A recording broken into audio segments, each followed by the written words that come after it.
Hello and welcome to another episode of TPK, the show so named so that if I do accidentally kill all of my players, I can just call it branding. Yes, welcome to The Player's Keep. Have you been doing that all? Yeah, branding. Yeah. It's like I'm like a brand. only just aware of it, and it keeps... Since the beginning. He Really? even did it in the greenhouse on the live show. He went... Yeah. I think I've noticed it. You maybe didn't see 4 that one times. though. I'm surprised you weren't didn't in pick the up on green that show. one. Yeah, no, I was really loud. Yeah, fair enough. I no, completely. You had other things on your mind. Past me. I might have had a couple of things. I'm with you. And clearly I've been speaking to those players, so let me introduce you to them now. This is totally my fault, I'm so sorry. Right on my left, I have Dewi Gray and Pete Austin. And left on my right, I have Lisa Oliphant, Ben Fenner, and Kendall Boardman. And Satchel. I'm so sorry, Satchel. I, for now, am the one and only Jack Fletcher, but as we know, we can change. That can change at any time. We can change. We can change. We can do better. We can be better people. Anyway. I was about to make it political, but I'm not going to. I did that. No. Escapism. Yes. Good time. Fairies, dragons, unicorns. Yes. Anyway, this is episode 61, which means episode 60 has just happened. To anyone who came to the live show, thank you so much. To anyone who was unavailable, thank you anyway. Hopefully you've watched and caught up. If not, please do so, because we've had a wonderful time, and it seems the audience did too. Fingers crossed. Fingers crossed. I do not think we have any announcements. I might just repeat the live show let's announcement. do that. Go on, then. There's no Absolutely. more information, but just in case for some reason it wasn't clear enough, or I know the camera was quite far back, so if you didn't see my eyes, we in January, we haven't got a date yet, but at some point in January we will be I'm so glad it's not just me. It is. We will. I was doing my Jack impression. No, we will be launching our Patreon. Yay! Yes. So yeah, we're still figuring out the exact logistics of when and where it will be and what is fully going to be on there. But we can let you know that there's going to be loads of content coming out every single month. Good Loads. Things like we've been keeping the cameras recording for about 5 to 10 minutes, depending how much space we have on the hard drive, and just talking about the episode that has just been and gone. Yes, I indeed. think we've been doing that from about episode 40, maybe a couple before. I think it was very close to your arrival. Circa episode 40. Yes, we'll be doing things like one shots, maybe some game shows, some little quirky things, maybe some backstage videos and Yeah. stuff like that. Yeah. But we'll also, probably the thing that I think we're most excited about is our little Keeping Watch series, So excited. which is just a little 2-on-1 interview with the wonderful George Berry. If you were at the live show, you would have seen him. He hosted the night. I'm not sure if that was on the episode or not. But And if you're watching let me know. Picture Slam on the 26th, you will Yeah, have you seen him do. win 5 bloody grand. Well done, George. Well Proud done. of you. But that is, of course, the second most important thing. Ben's going to teach everyone wrestling moves Yes. live. yeah, with Pete, we're going to be in Yeah. singlets. I'll be the it's crash gonna be test mud. of it. Yeah. There's going to be But mid. yeah, that'll be coming in January. Yeah. I'm really excited about it. It's cool. You guys, a lot of people have said that they wanted to help, and we wanted an excuse to do some other creative content. Yeah. So we want to make sure that if you guys do support financially, that we're able to make it worth your efforts. So. Absolutely, and that will be the case as we will start off. We've already got like 2 or 3 or 4 things lined up for like release, and then as we go, as you say, we've got so many ideas to develop and grow and produce more content. So if you are interested in subscribing and you want to, and if there is anything that you would like to see, oh gosh, do let us know. Ping us a message. We're making content for you. As long as it's part of something that we value as a company, then absolutely, we will do it. No, 100%. And as long as which there isn't much that we don't value as a company, so you name it, we'll do it. Absolutely. If you want an OnlyFans, we'll do it. I'll draw the line at fox hunting. I'm not doing that. Oh yeah, no, we won't. Yeah, but everything else is go. Well, with that being said, I'm sorry. I should just think so. No, you're all good. You should just go. Yeah. You pierce my ears live on camera. We'll do it. Let's go. No, be kind to us. We're old. Well, with that being said, let us not keep the players waiting. No. Let us not keep you waiting. No. It is time to enter the players' keep.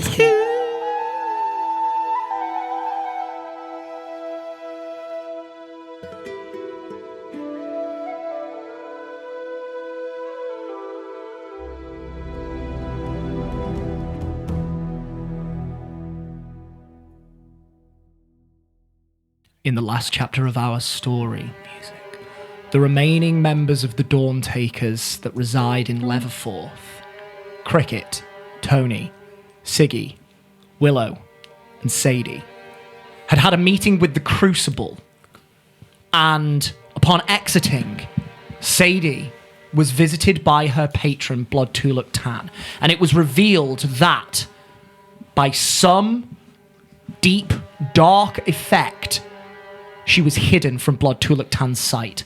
Something that should be nigh on impossible, according to your patron. You discussed the possibilities of what this could mean, and Blood Tuluk Tan revealed that there was something, an entity, that must be obfuscating you from her vision.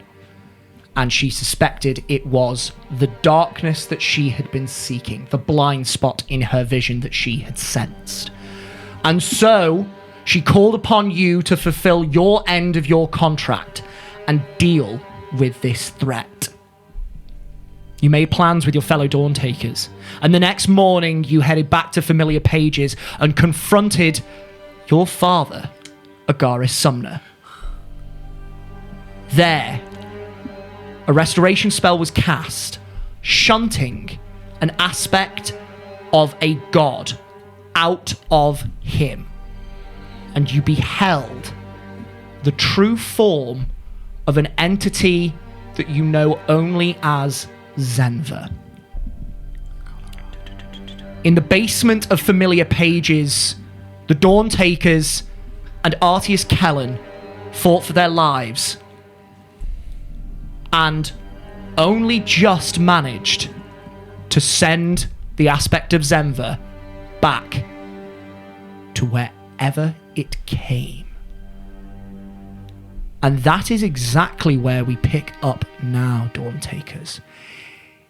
In the final second of the battle, as Willow struck the aspect with a starlight arrow straight into the forehead of this entity, and you saw the arrow pass through and beyond, pulling at these silken black webs, and it kept pulling and pulling as it almost looked like she was devouring herself. She collapsed in on herself with a wretched and twisted scream. Nice. There is no smoke. There are no black webs. There is no aspect of Zenva left. There is silence, short of the panting of you all as you try and catch your breath. Is everyone okay? Yeah. Yeah, we're just over here. Oh. I'm sorry. You What's the matter? Oh, I can't see. What? I can't see. Why? Open your eyes. I still can't see. Oh. You're blind.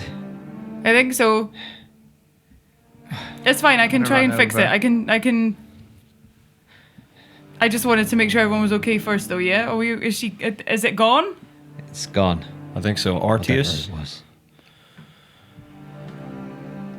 I'm alive. How is everyone else? Who's hurt? He's looking around at you all. Who is on the lowest hit points? I'm below half, just. Is it you two that took Probably, the most yes. damage? I'm fine. okay. He's going to walk over to you two, taking one of the tools that he has been wielding this fight. He is going to trace a couple of runes in the air in front of you, Siggy, and cast a couple of spells. He is going to cast Cure Wounds on you 5 times. Wow. Nice. You heal 14, Take him, son of a 18, 23 points of damage. Cricket. He's going to do the. You heal 23 points of damage. He's turning on us. Cricket. Not another You one. take. You don't take. You heal 15 as he casts it on you 4 times. Oh, thank you. As he does this, you see him place one of the tools back in his belt. That is all of the energy that particular item has. So I'll have to rely on the rest of you. Honey, do you need help I'm just finding? trying to find my dust. It's there. Here's the dust. Okay. You gave me all the dust. Here you go. Thank you. I just cast Greater Restoration on myself. As you cast great. Start as you mean to continue.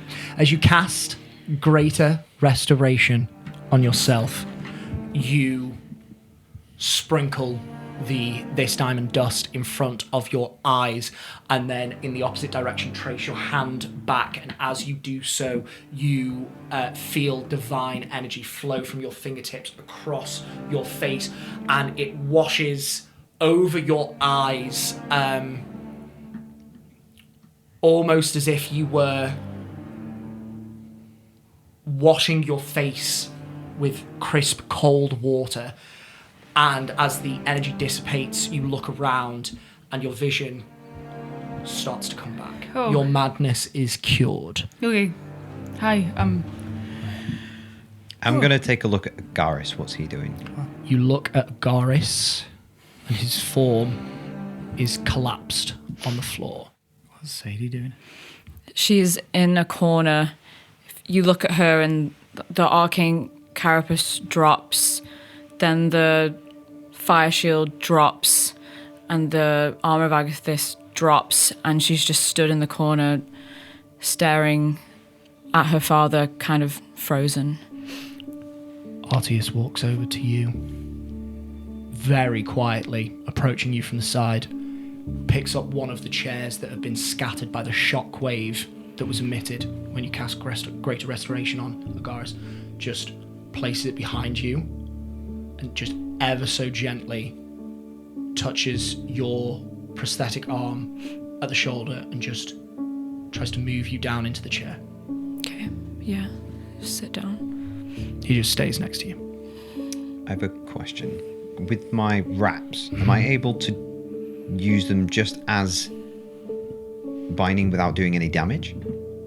Yeah, I think we've allowed that before, certainly on an unconscious creature. Okay, in which case I'm going to stride over to Agaris and whip out the wraps and tie him up, basically. Bind hands and feet behind him. As thoroughly as I can. You restrain Agaris, and you are now also restrained.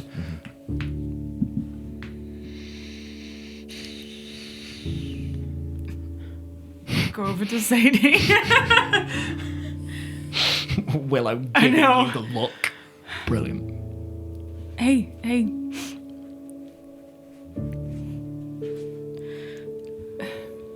What do you want us to do? I don't know. Is he breathing? Is he breathing? You cannot check.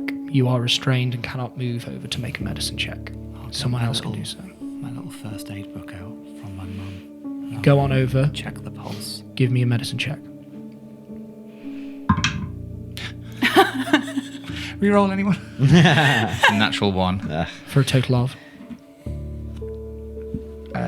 7. 7. You press your fingers to his neck. You can't find a pulse. Tony, I don't know if I'm doing this right. Okay.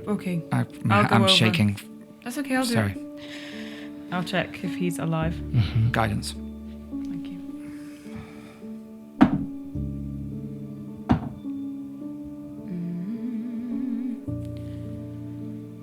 Dirty 20. Nice. Take out the silver mirror Yeah, that maybe. you have on your person.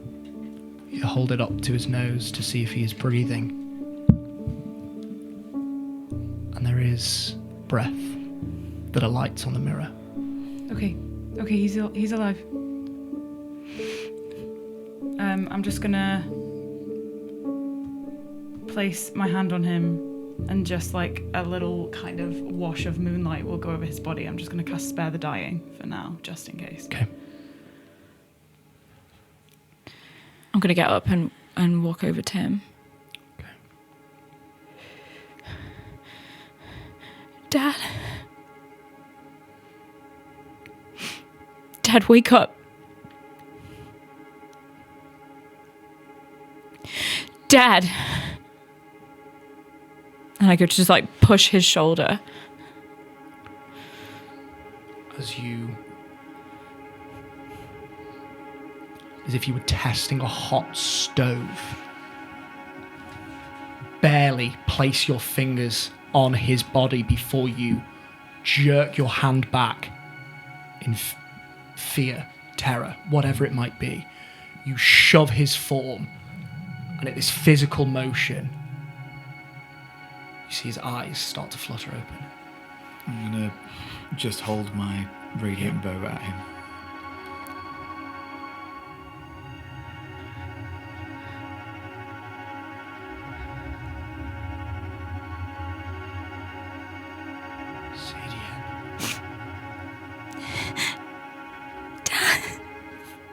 Oh, my Sadie. You see he tries to reach to you, and his arms are bound. Sticky, get the straps off him. I think you look at Siggy and he's just like blankly staring at Agaris, and in his head there's this just kind of, he keeps flashing back to that thing that came out of him, and it's just a white noise, and he doesn't hear Sadie for a second.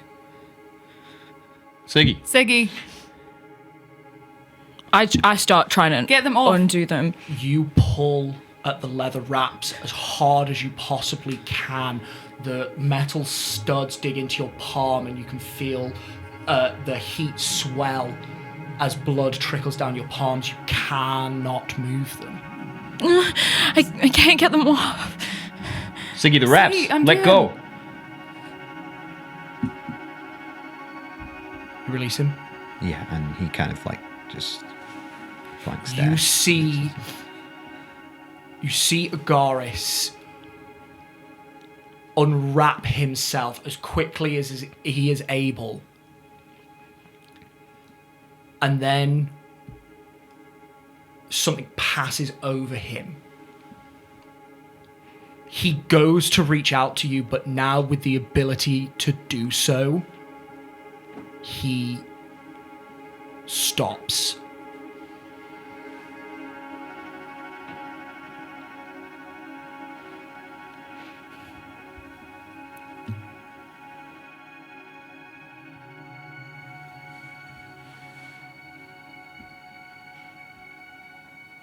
Sadie.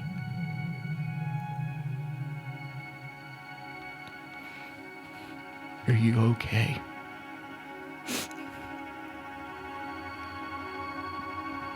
Are you hurt?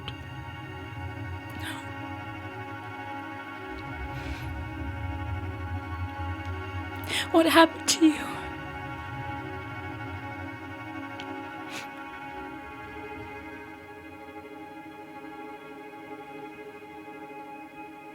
talk.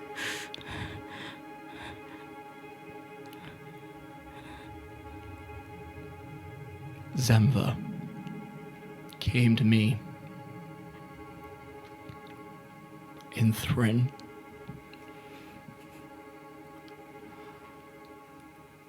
She offered me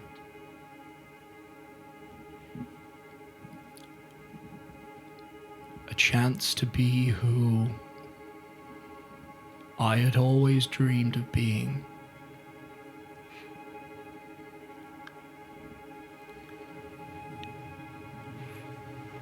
And I accepted,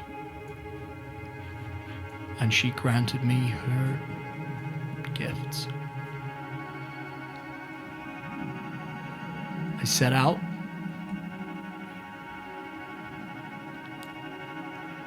I set out to do good in the world. I set out to maybe finally help your mother.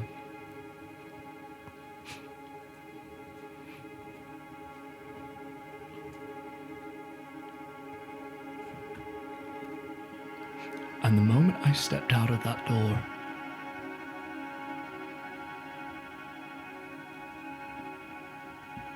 she hid you from me.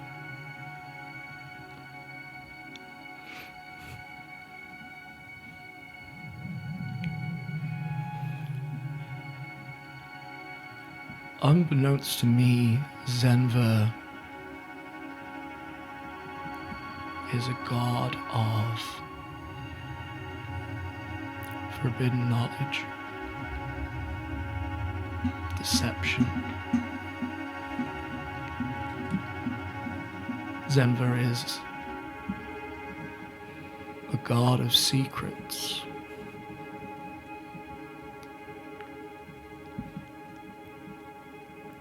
And to have a warrior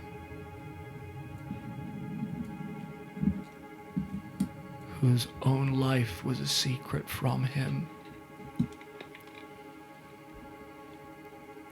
gave her power.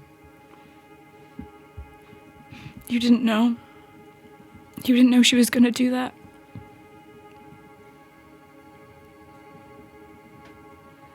I didn't even question who she was.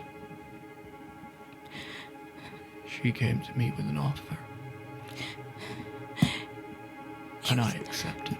You left us, Dad. We were dying.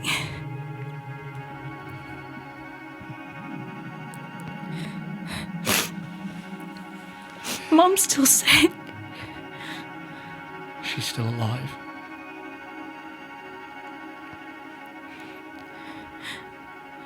That's good.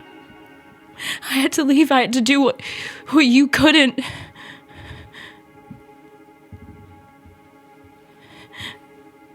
I cannot even begin to explain how sorry I am that all of this fell to you, Sadie. That it always fell to you. I hated you.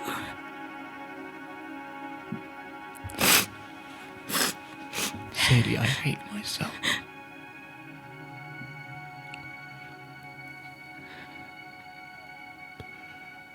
I will never be able to apologize for what I did to our family.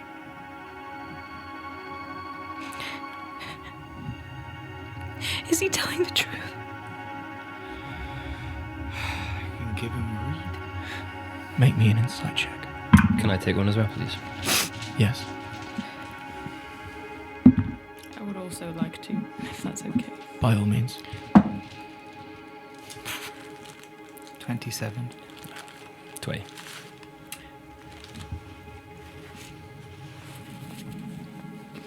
He appears to be honest. I will allow you to cast whatever spells you want on me if it will help you prove that what I say is true. Is she gone? I would not be able to talk about her if she was still here. She is a god of secrets and likes to remain that way. With her powers no longer exerted on me, I am able to know what she kept from me all this time, including some details about her. But the guard still exists?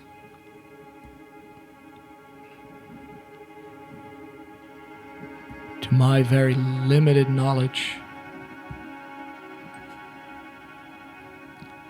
the gods can't walk here. They are in their own realms. Entities like Zenva seek to unbalance this and gift unwary individuals such as myself power in return for their service. And should you be connected to these gods in such a way, they will imbue into you a part of themselves. So that was a fragment of Zenva. An aspect of her. But no. She has not been destroyed. She's just been expelled from her vessel. Do you know where she is? No. Far away is all I can say, like the rest of the gods. I believe him, Sadie.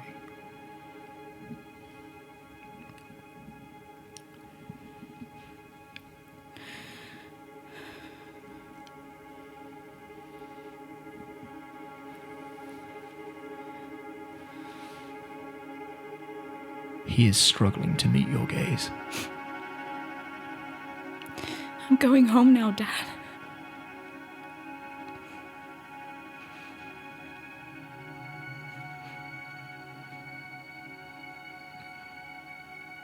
They're still alive, but just...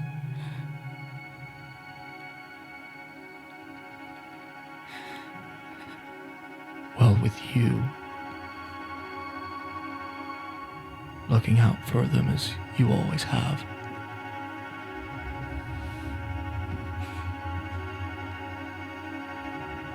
I have absolute faith they'll survive.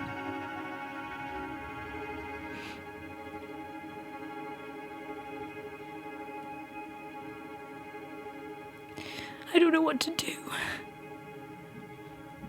I don't know who you are to me now.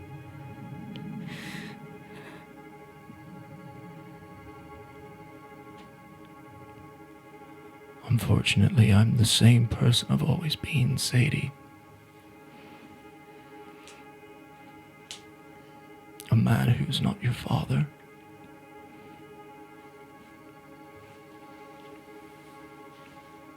I was never there. I was never present. I was always looking out, looking for something else, something more. I never did my duty for Celine, for you, for any of them.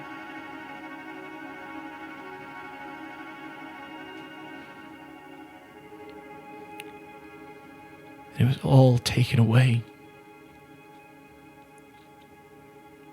so that I could continue to not be your father.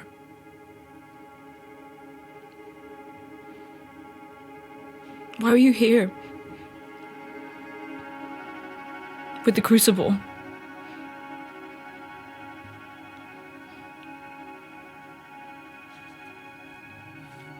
As I traveled, I met some people, talented individuals like I was.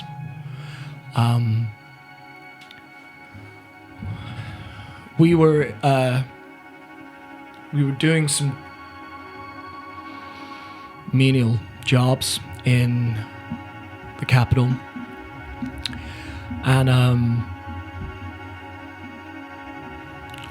elf by the name of Marlier Coplin got word of our exploits,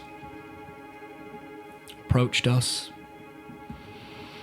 said that he wanted to hire us on behalf of the monarchy to help protect the realm.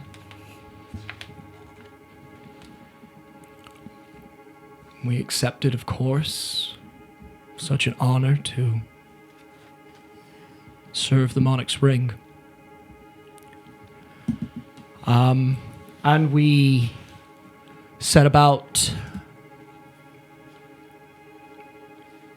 saving people, carrying out whatever request Coplin had. And we became known as the Icons of Valor.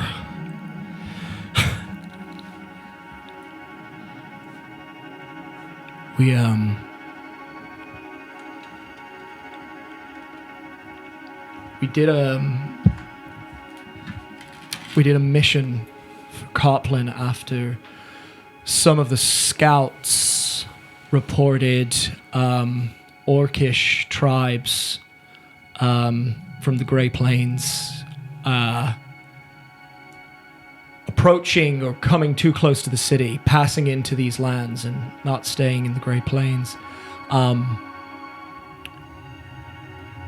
We were to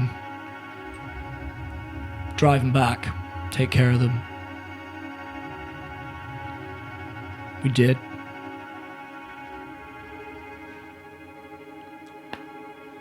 They were nowhere near the city, but we dealt with them anyway under Coplin's orders. On the way back,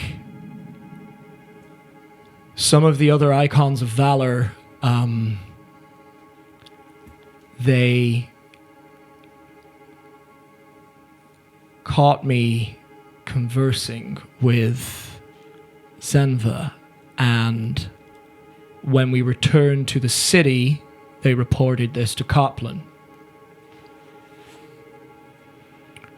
Coplin ordered the rest of the Icons to deal with me.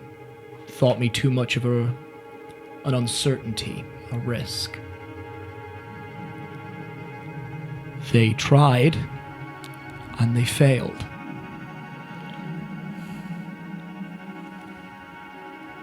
Some of them we killed. The rest of them, those who had gone mad at the sight of Zenva, we left to their turmoil. The Icons of Valor were no more. With no allies, I kept on traveling. I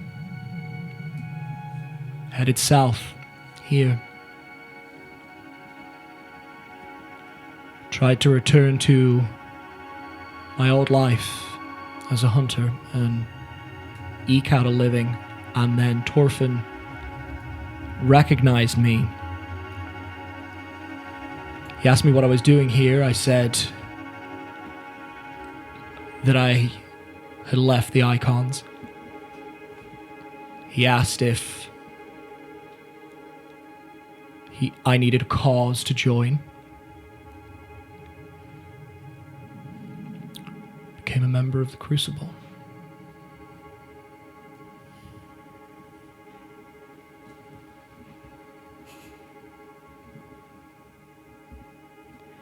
You really want to help?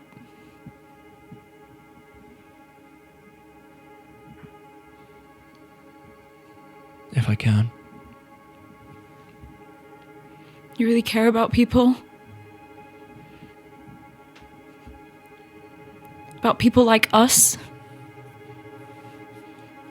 Like the people that you left behind?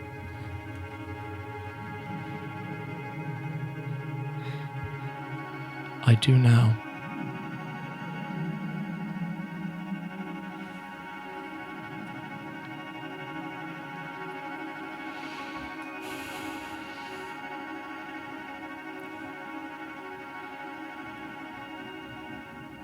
Can I make an insight check? Yeah.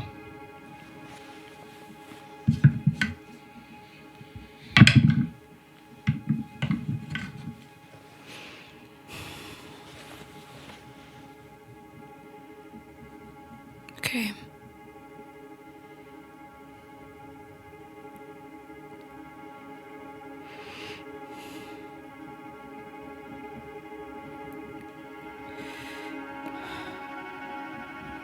You're gonna have to prove that though, Dad.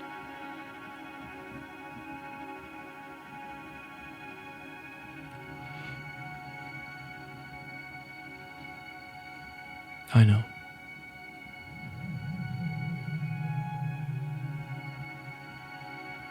Whatever I have to do, I'll help you and your friends.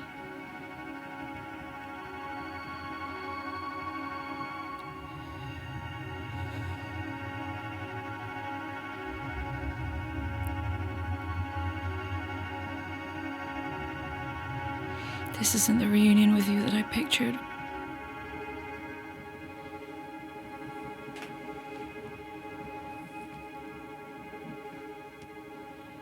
I never thought I'd get a reunion at all. I didn't even know that I needed one. Are you gonna come back with me?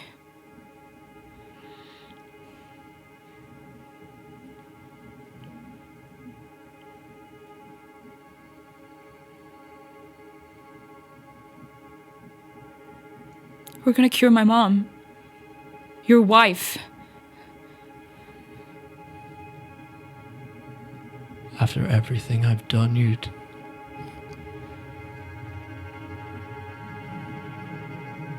want me to come back with you?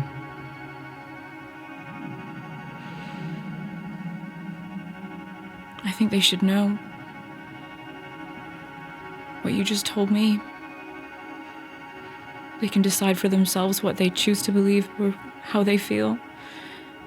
It's not up to me to take that away from them. We thought you were dead. Until I saw a poster of you with them. And I hated you so much. I wish I'd have killed you myself.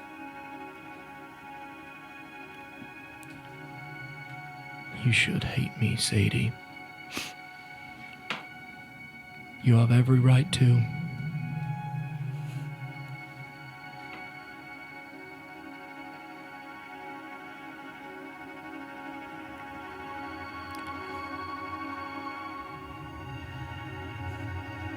Give me a reason, please.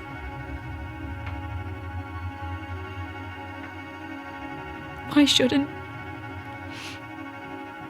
Because I don't want to.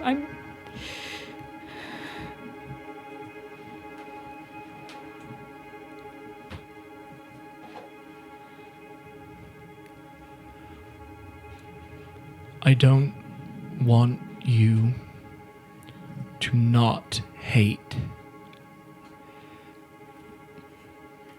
the person I was, because he deserves it.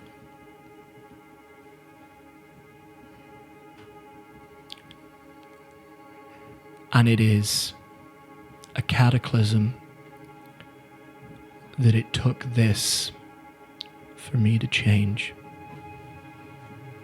Did you love us? I did. But not like I should. I was selfish. I only ever thought of myself and what I wanted, not what was best for the family. I went out to try and help your mother, but that was second to me completing my dreams, finally achieving, me being the person I wanted to be.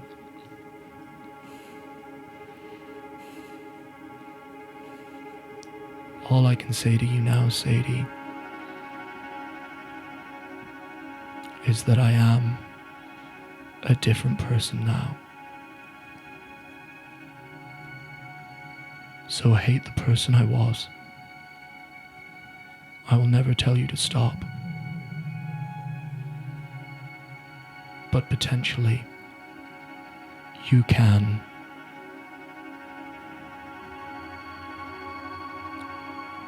tolerate the person that I am becoming. That is all I could ever ask of you. And I do not even deserve that.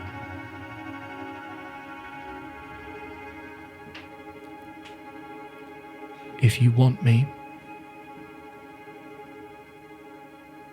I will travel with you to Thryn.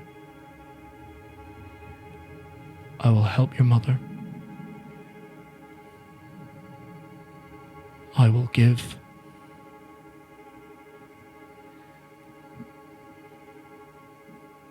I will give your family all the answers that they desire.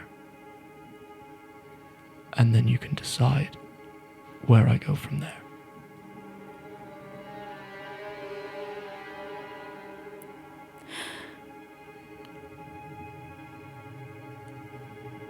I'm gonna stand up.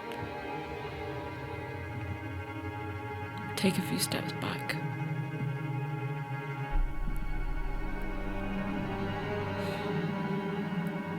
I'm gonna take my wand. And I'm gonna arcanic bolt him until he's dead.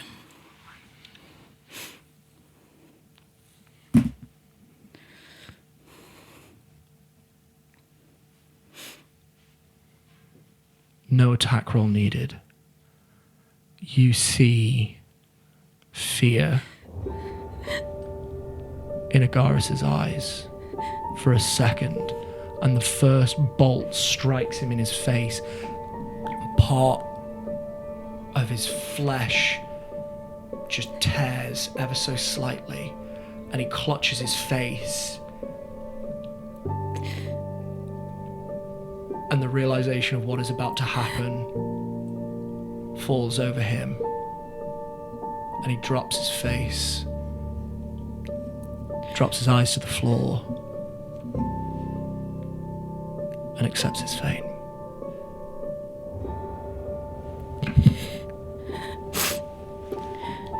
Just drop the wand.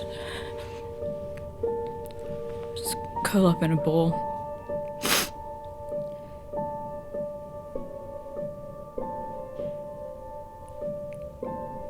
I'm gonna lie down next to Sadie and get my face right up with her face. Hey, hey, hey. Look at me. I'm sorry. Sadie, look at me.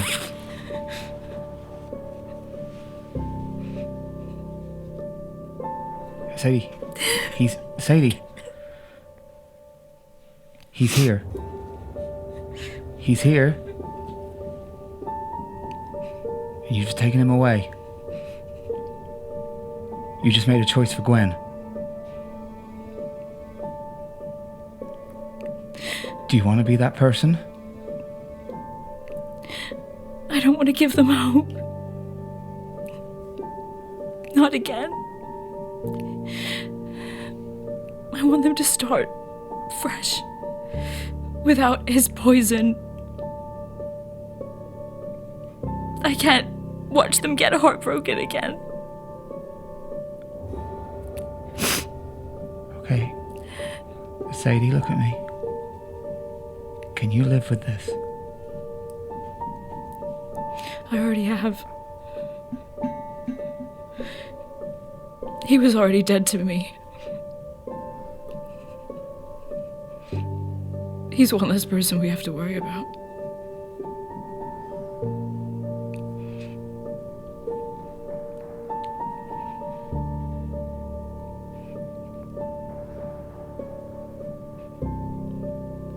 How much time do we have?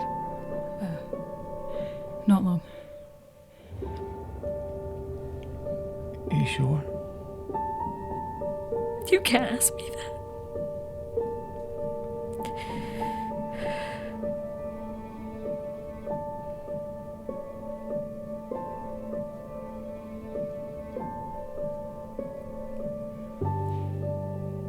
Can I insight check Sadie real quick? I'm looking for regret. Natural 20. For a total of 30. Sadie. Are you, in this moment, trying to mask any of your emotions? Do you have the capability to do so? Then on a 30, what does Willow see? I'm looking for if there is any part of you that doesn't want this to be the case. I don't think she can live either way. If you bring him back, then what? Her father knows that she killed him. How do they rebuild from that? She's made her choice and she's trying to stand by what she's done and to have some control for once in her life, make a decision that was hers. And you mentioned her family, and that's the only wobble that you see of questioning herself. But you can tell that she's trying to get you to stop asking.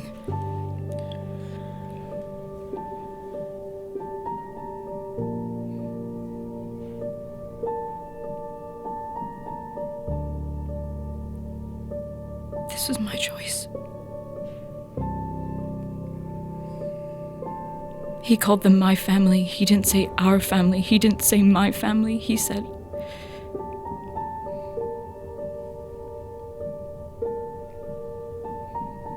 I'll just move in and give her a hug.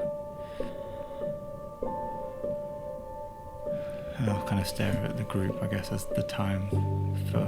They are all just looking at you and Sadie. Are you trying to indicate to anyone anything at this point?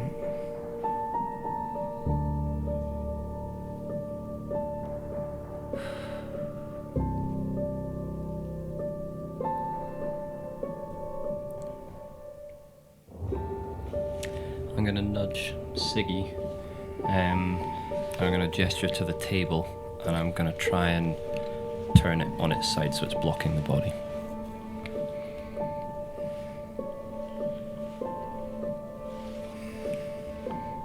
I kind of wait for a signal from Tony to say that it's like past the time.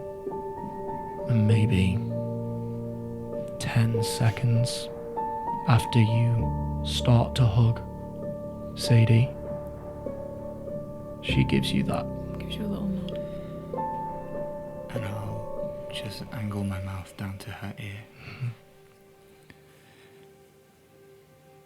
You're free.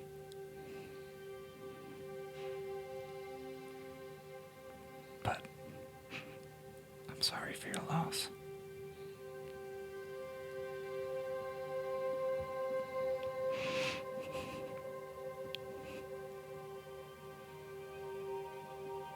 Just crying into you.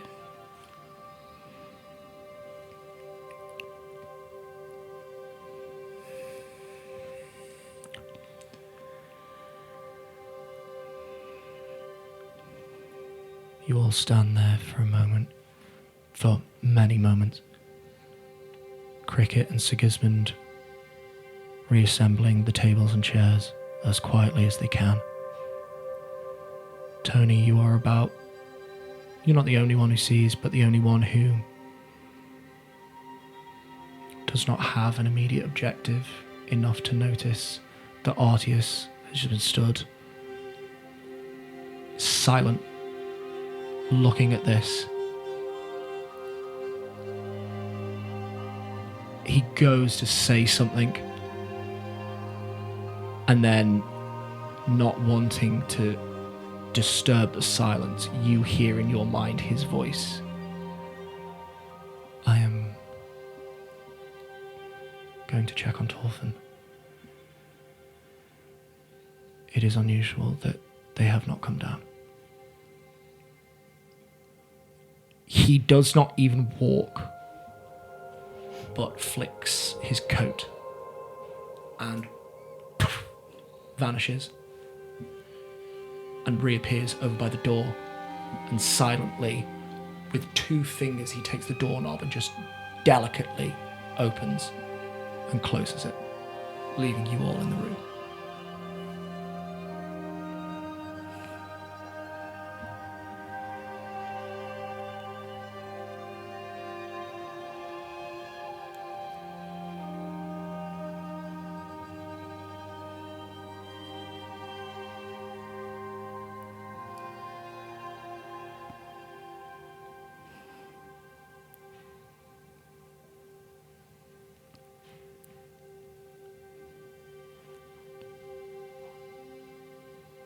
So we need to leave?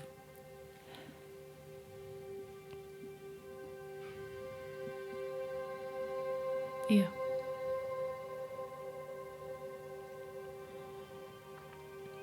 Yeah, I think so.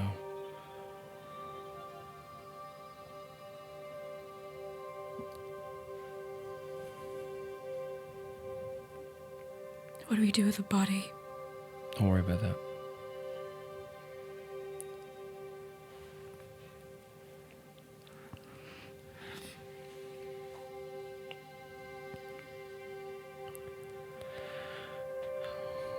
What's best for you, Sadie? Do you want to leave now or do you want to leave in the morning? Shit, it is the fucking morning. Yeah, let's get out of here. Okay. You go. We'll take 20 minutes sorting this out, and then we'll meet you at the campfire. We'll go. Okay.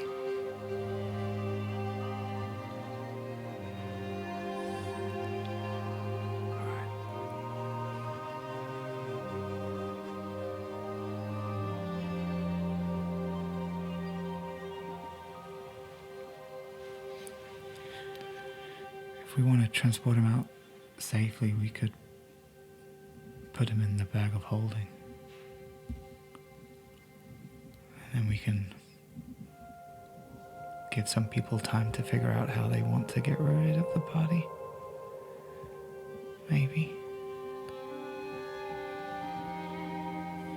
Yeah, yeah, okay. If he Otherwise, fits. if you guys are going to have to walk around with her.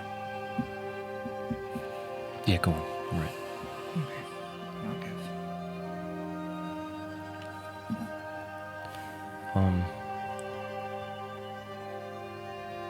Yeah, go on. You don't have to be here. We'll meet you in the alleyway. Yeah, wherever you want.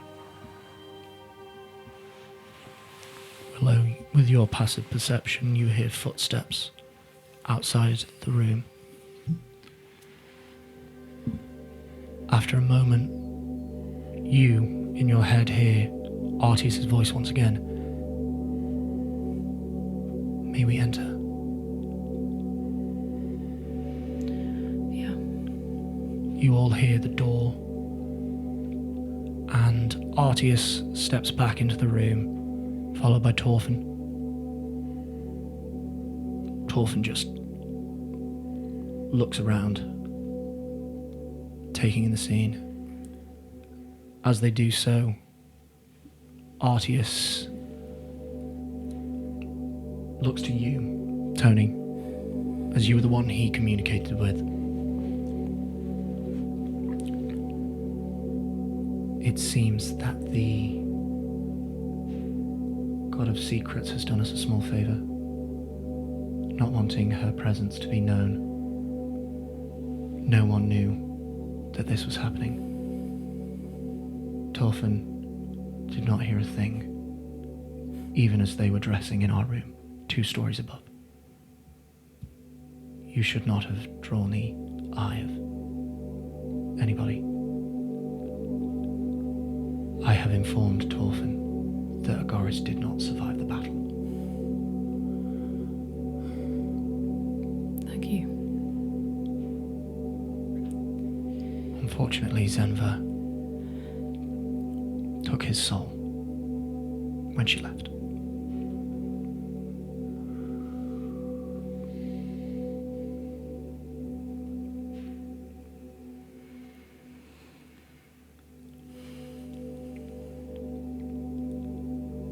May we assist at all?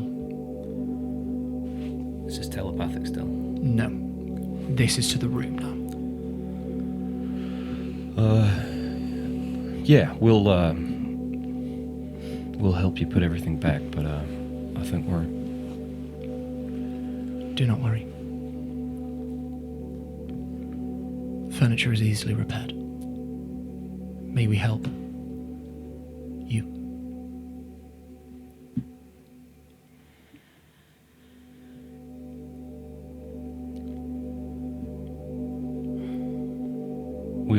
We'll talk in a minute. I think we're just gonna begin. I understand. Should you need us for anything, we shall remain here for the day, so you know where to find us.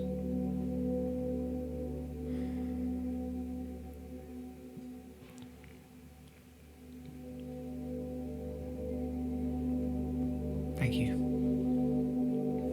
for your help. I don't know if we would have made it through that if you hadn't. I hope, and I do believe that that is not the case. However, you are most welcome, and I am glad that I could assist you.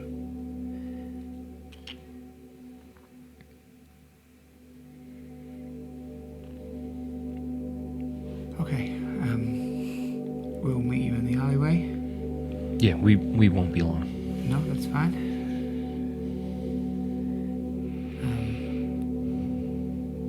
Okay. Let's go. Willow, you help escort Sadie up and out of the room. Cricket and Sigismund, you are staying, did you say? Yeah, just to... Tony, are you following or staying? I think she lingers for a minute and she's just like super shaken by what's just happened. And she's just staring at the body on the floor. But then she like snaps herself out of it and follows up behind these guys. Are you three heading to the side street? And are you waiting there? Yeah, that's what we said, I think, yeah. Yeah. Then for the moment, you will return to Cricket and Sigismund. What are you two doing with the bag of holding and the body of Agaris? First, can I pick up my bow? I believe it's on the floor. Yes, of course. Thank you very much. Does it look like the bag of holding will fit the body? The opening of the bag of holding is not massive. Okay. However, a body is maneuverable that you think you might be able to manage. It will be a squeeze, but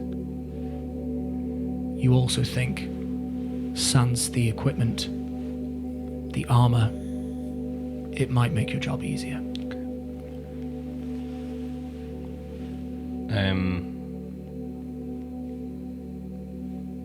I gotta look at Artius and be like, we're happy to take care of this mess if you'd like us to, but if this is something you do often anyway. Fortunately, this is not something that we have had to do very often, if at all. But that does not mean that we are not capable and are not steeled against such gruesomeness tasks. Torfin, darling, could you please go and get a bucket and a rag? I will help Cricket. Torfin does not look shaken.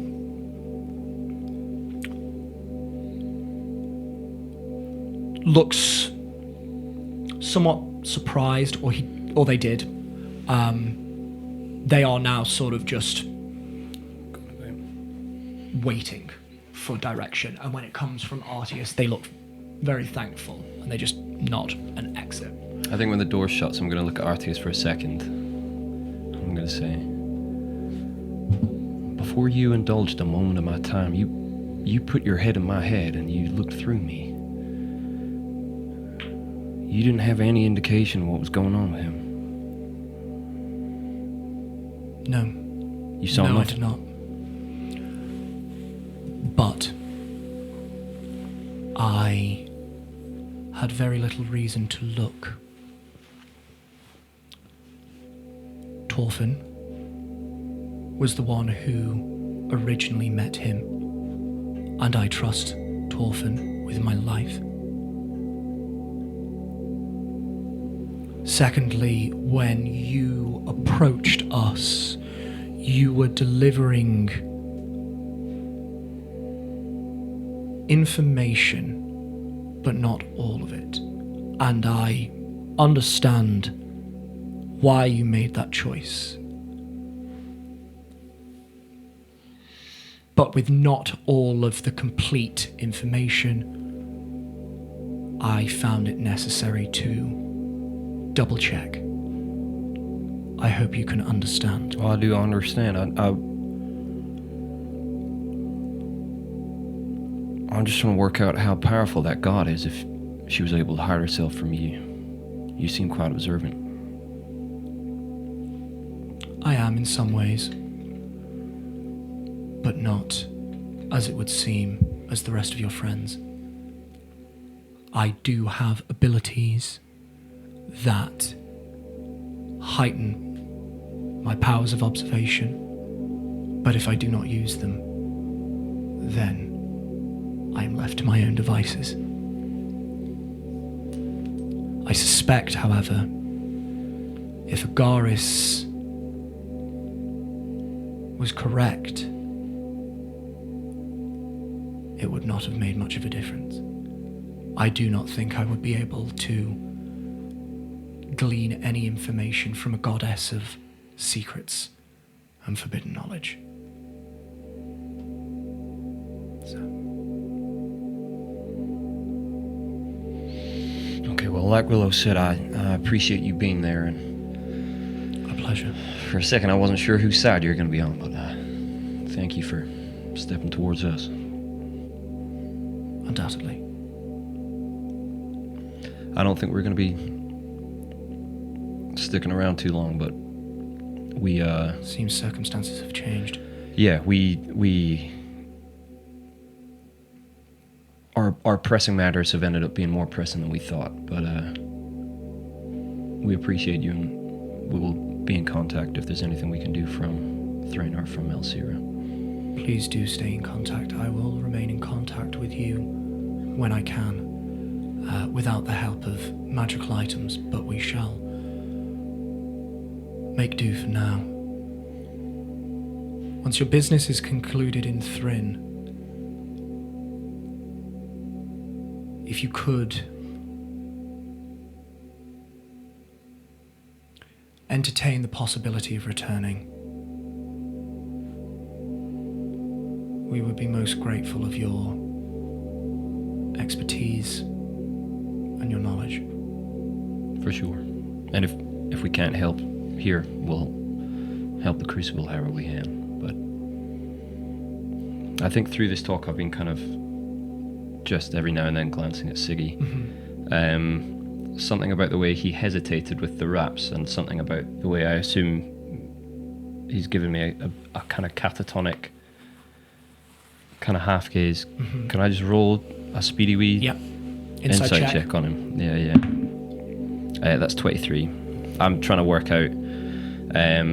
I saw Willow get affected. I saw Tony get affected Yes. by the madness. Yeah. He's off. I'm just trying to work out.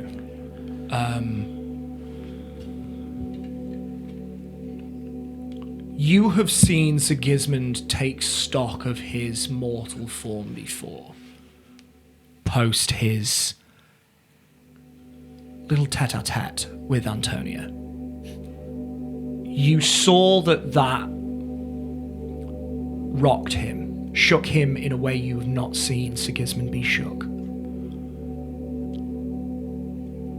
And it is odd that what seems to be happening to Sigismund now is not as serious, and yet somehow more severe at the same time. You wonder if he is completely okay. I think, to be fair, if you take a good look at Siggy, he's just been kind of like absent-minded, almost like completely, catatonic, but just like picking up chairs, but not really looking in any kind of direction, like tidying up, but not really fully in the moment. And there are like bags under his eyes. He's gone even paler than he usually is, which is kind of impressive because he's very pale anyway. And he's just kind of like absent-mindedly scratching his forearm. And you see it's clearly been doing that for a while because it's starting to draw blood. And he's just, whilst you're having this conversation with the guy, he's just kind of not really paying attention. That's what you notice. And I will say as well, you notice that the scratch almost forms like a Z. So he's kind of going one way, then the other, and then another, and then one way, then another, and then another. Siggy, do you think you can move that table further over? I think that's in the middle. Are you all right shifting that? Mm-hmm. And then as he moves over, I'm just going to quite quietly say to Agaris, good God. Artius. Thank you very much. Alan, whoever we are. Melanie, dude. Melanie, that's the one. I'm not seeing him like this. Would you mind having would you mind having a little look? And so he just lifts the table up and doesn't really know where Cricket wanted to put it, so he just puts it back down. You see Artius wave his hand through the air, and one of these almost like thieves' tools like instruments just apparates into his hand, and he actually traces a rune over his head and presses it in, and when he lifts his hand, the rune is not there. And then he looks over at Sigismund, and his brow furrows. And then you hear his voice in your mind. There is a disconnect between his thoughts. They are erratic. There are a number of accounts of those that have beheld the true form of a god, whether it be the fallen or not. It is something that many cannot handle. Have your cleric friend look at him. She might be able to help.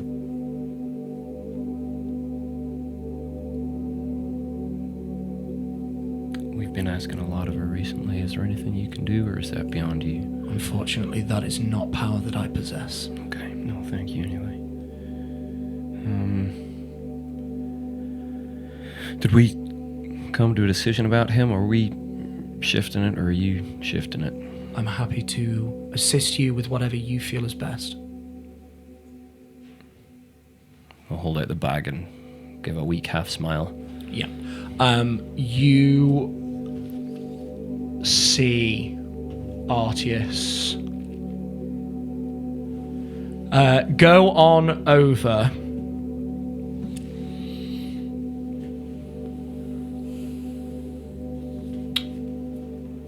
and he goes to pick up the body, and then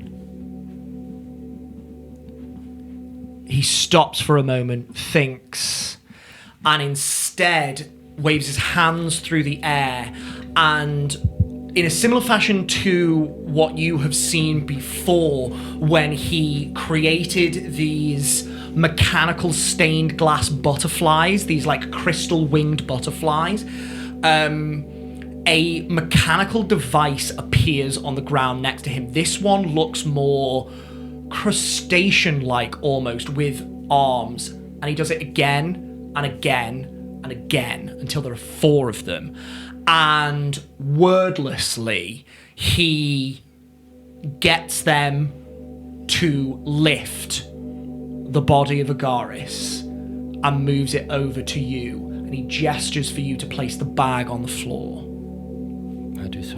You open it out as wide as you can on the floor, and one by one, these mechanical crab-like entities lift up Agaris' body and disappear into the bag. And eventually, Agaris' body is now completely unseen. The only sign that he was ever there is a small red stain on the ground.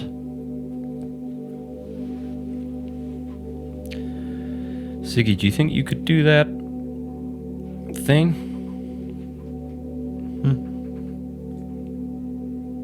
Now do prestidigitation. Yeah, a couple of times. Cast the spell. Eventually, that browning red stain starts to fade until it is just the grey of the stone floor. I'll just lean in very quietly to Artius and say, you can tell Torfin I'm sorry about the wasted trip for the bucket. I'm just trying to keep him busy. I think Torfin will be grateful to have had an objective in that moment. Do not worry. And I'll wrap my hand around my cloak and I'll say, well, it was short, but it was certainly entertaining. That it was.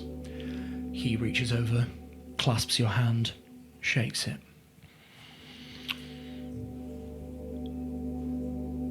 Your friend, Sadie, when it's appropriate, please tell her that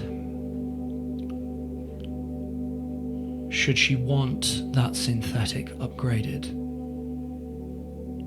that is something within my talents when you have more time. I'd like to see the extent of your talents. Thank you, I will. Good luck with everything. I'll be in touch. Thank you. And you, sort of guiding Sigismund out, you are led by Artius out not the steps that lead to the kitchen, but out the steps that lead directly to the side street. And you hear the door locked behind you as you rejoin the other 3. As soon as we see them, bag. You guys aren't carrying around a body on you.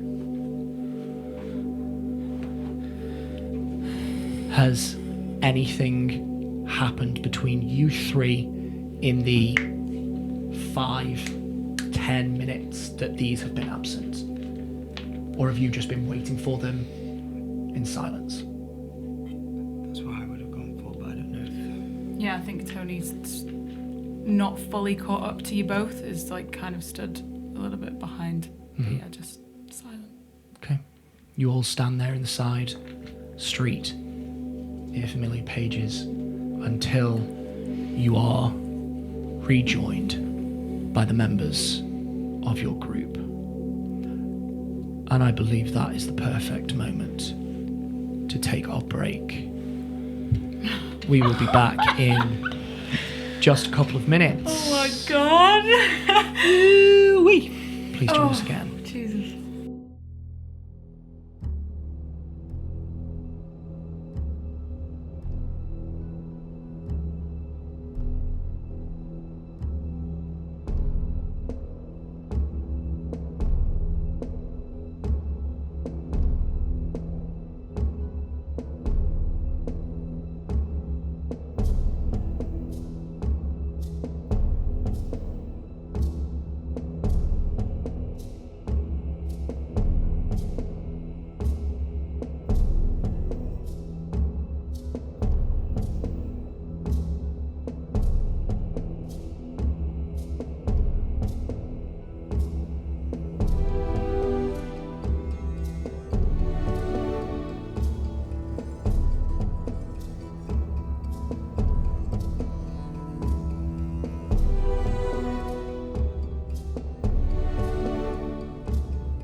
And welcome back.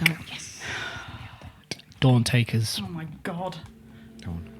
You step out of the side street that lies beside familiar pages. Where are you heading?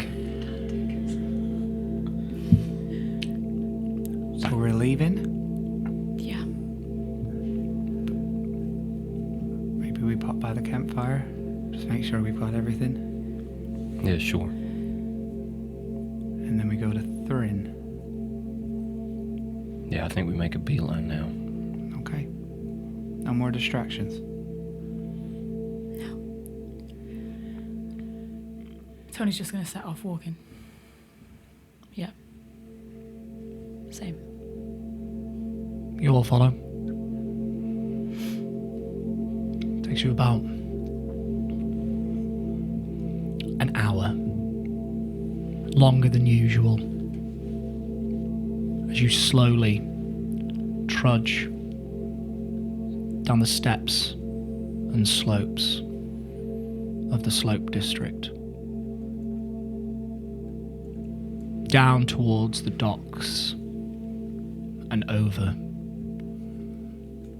to the northern side of the city where the campfire resides.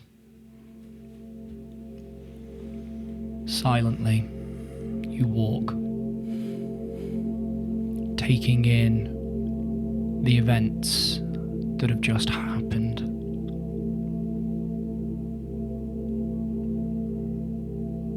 You enter into the campfire,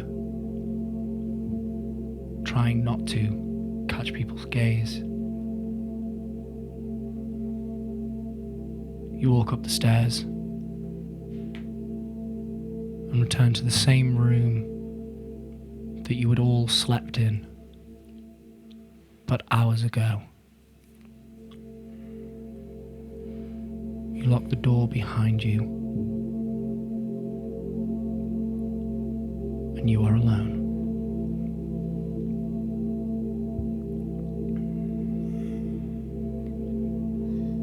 I'm really sorry, you guys. That you had to see that.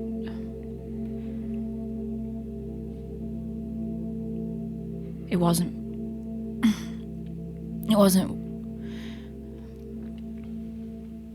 what I wanted. It's not what I planned or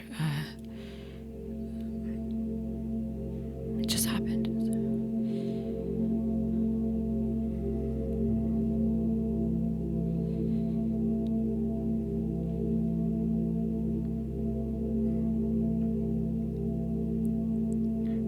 How do you feel?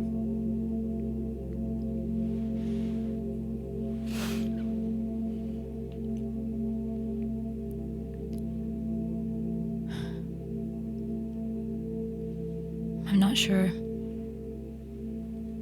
But I feel like that chapter of my life is over. It's done. I don't have to.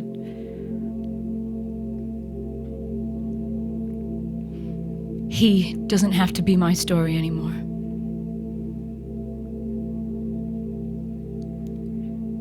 Do you think he deserved to die, though, Sadie?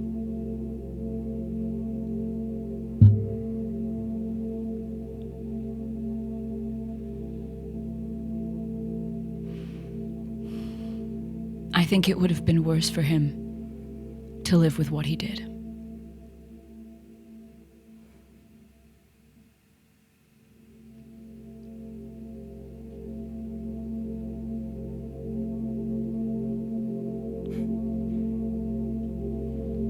Tony just sits on the bed.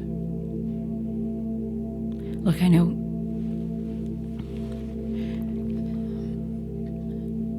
I've never done anything like that before. I don't want to do anything like that ever again.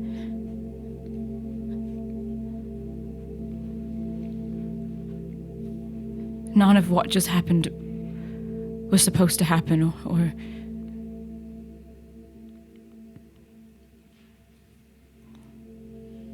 it's just easier for everyone now. You can call me a murderer, you can call me a psychopath, you can call me whatever you want. You don't have to have me around anymore.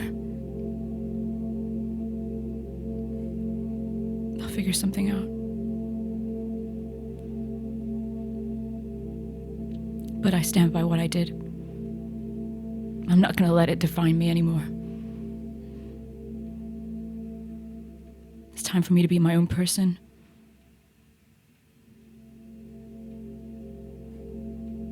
Not constantly waiting for a fantasy that was never going to come true. He wasn't going to carry me home and walk me through the doors, have the twins run into his arms, cradle my mother.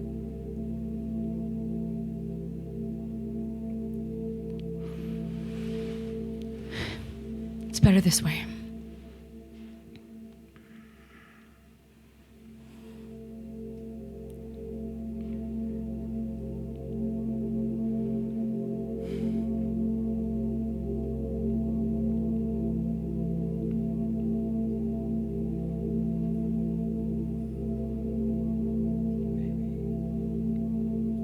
Death would be preferable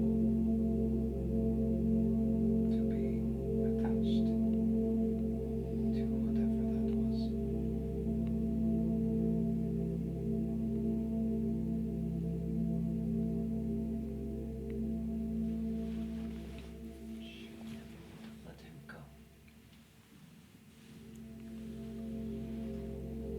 Maybe.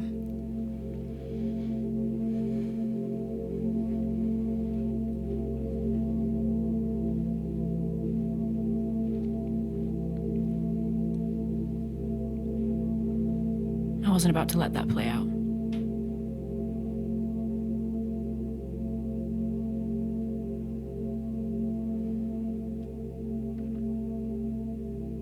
She ain't finished though, right? That's what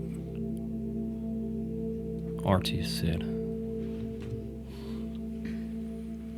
Yeah. I think that was just a bit of her. Mm-hmm. She's still there somewhere. Probably with more people she's attached to.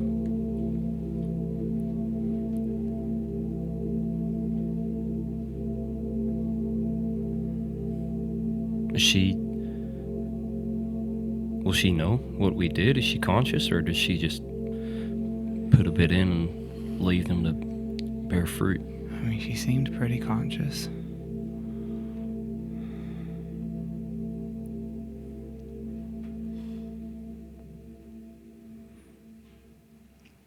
And when she died, well, whatever happened to her at the end, it didn't seem like we were watching someone.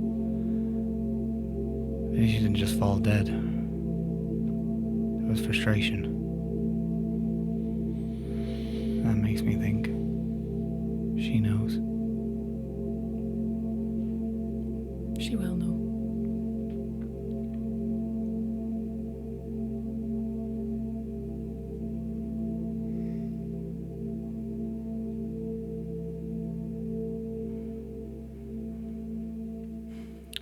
Well, I guess we gotta be ready for her then.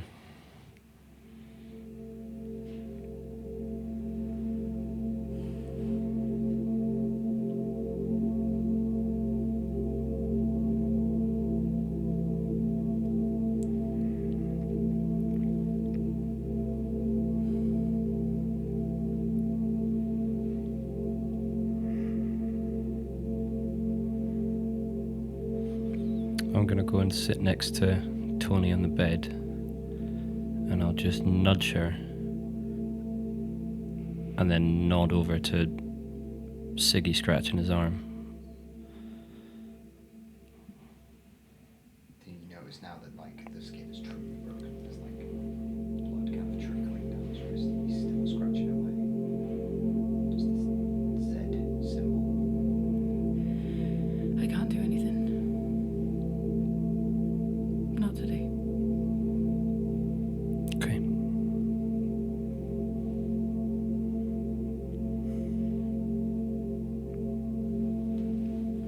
What's wrong with him?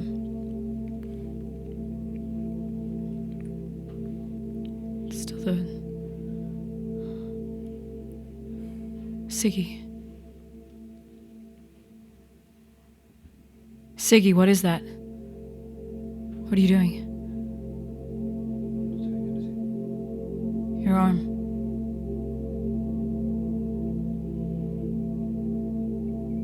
And he like looks at it as though it's like the first time he's seen it.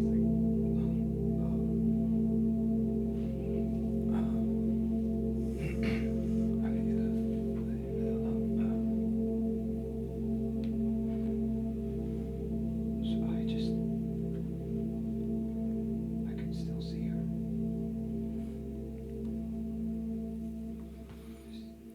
Still see it.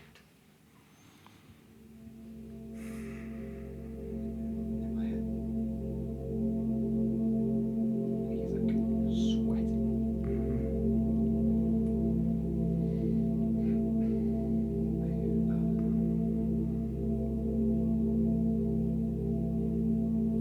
Sorry, I need some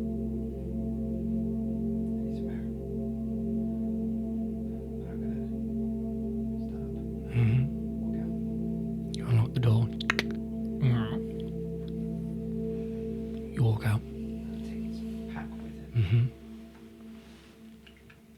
and he's just gonna go and sit on the steps of the campfire, sort of just outside the front door. Take out his notebook and quill, and just start scribbling. Mm-hmm.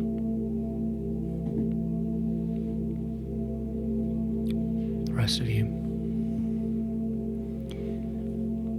I'm sorry, I don't mean to ask too much either. I know you've done a lot. It's fine. I just don't have any powerful magic left in me today.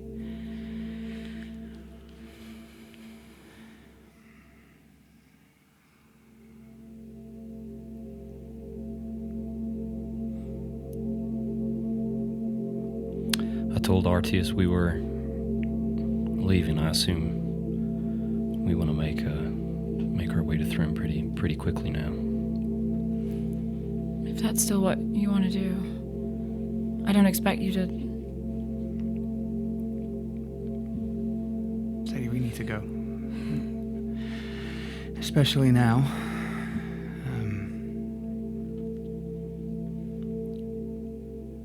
You made a choice there.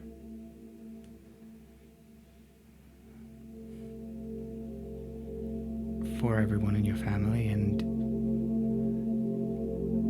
I'm not saying whether I think it's the right choice or not. I don't know if there necessarily is a right choice or not but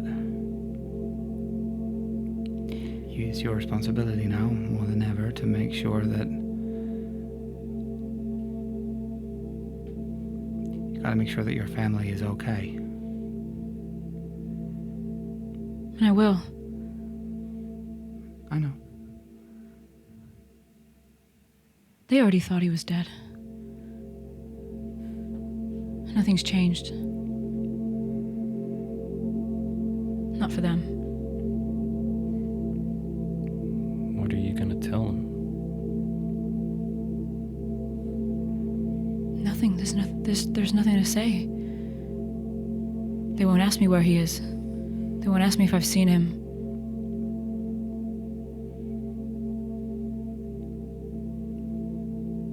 I've got to focus on my mom now.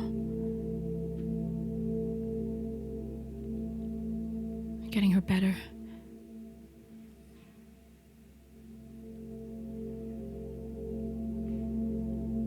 I made a call. I know you might not agree with it. But it was what was best.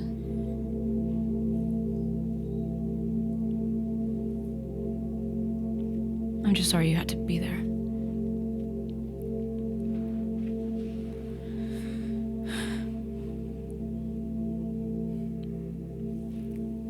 But if we're going to go to Thryn, I need you guys' support because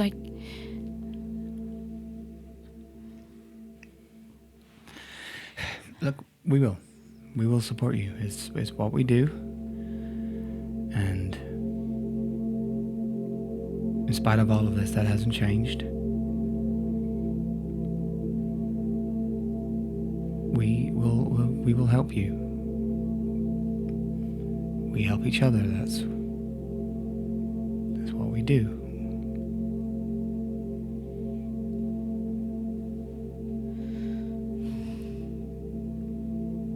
I don't know what else I would have done. I don't know what the other scenario was that wasn't more painful than that. For him and for us. He didn't even try. He couldn't even look at me.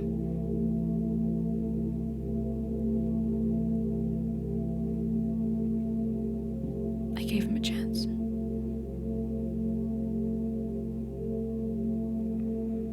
Yeah.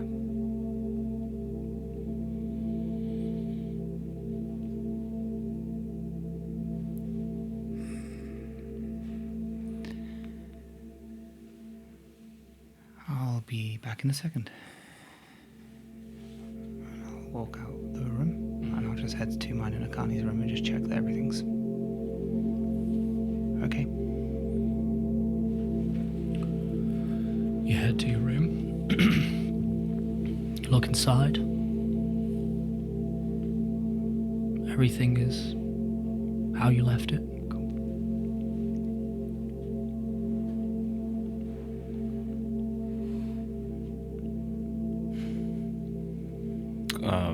Well, I might as well check ours as well if we're leaving. You two cricket head out. Over to your room. It's the same. Tony, Sadie, you are left in the room alone.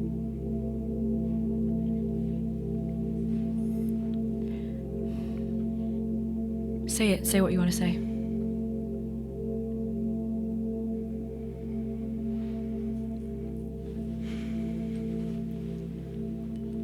Look, I get it. Especially after what you told me, I get it. And he didn't even try. Even in the end, Tony, it was all about him. I know.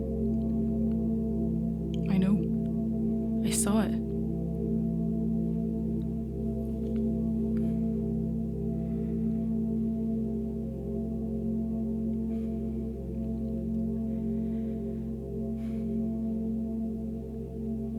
I just don't know if death was the answer.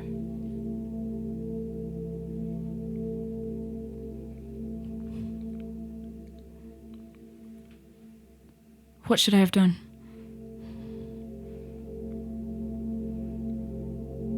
I don't know. What would you have done?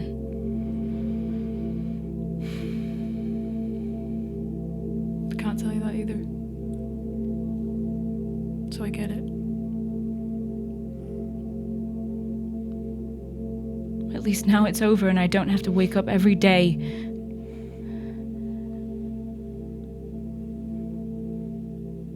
terrified about what he's doing, who he's hurting.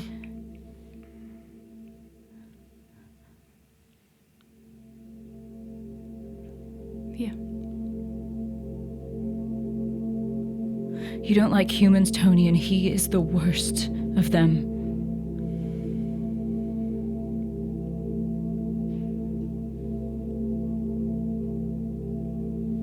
Do you think any part of me wanted this? This is not what I wanted to use my power for. The power that I only got because he left.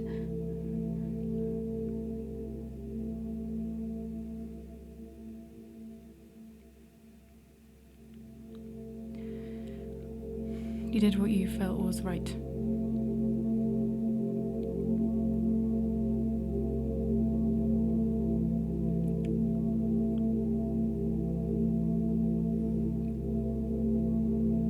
It was just a lot.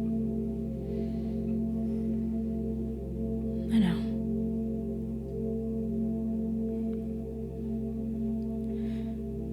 But we're okay, right? We're gonna be okay.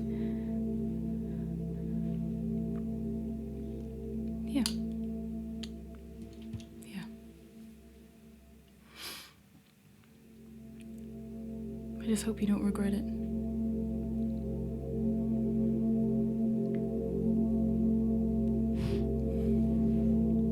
There are a lot of things I regret. I'm sure I'll go back and forth on it. But this was the one time that I've had true control in my whole life.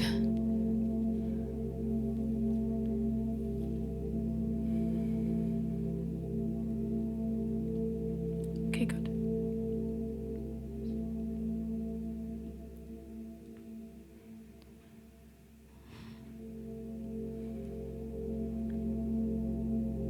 Look, I'll spend every day for the rest of my life trying to make up for what I just did. All I want is to do good things and to help people who are marginalized like my family. And I want to spread joy and tell stories and laugh and have a family and make things right.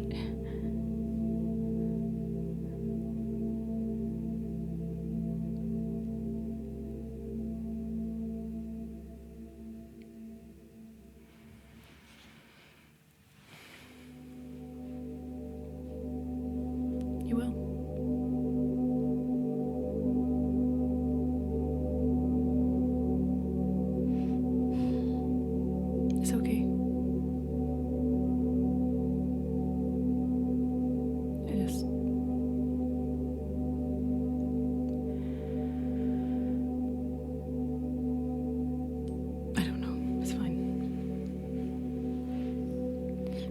really need you guys. And I'm here.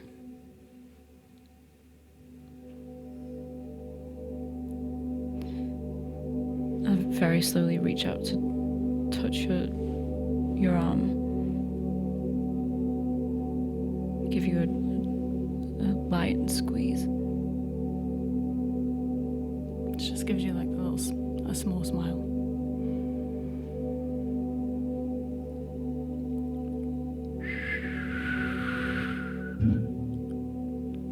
The breeze that blows past you out the open window.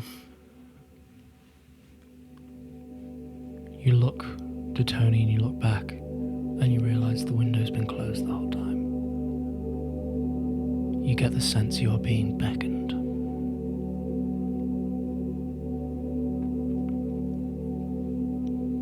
From where? You are being beckoned outside.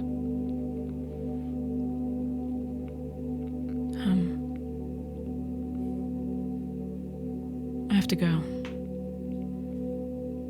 I'll be back. I just leave. You exit your room. You walk down the stairs, out the front door,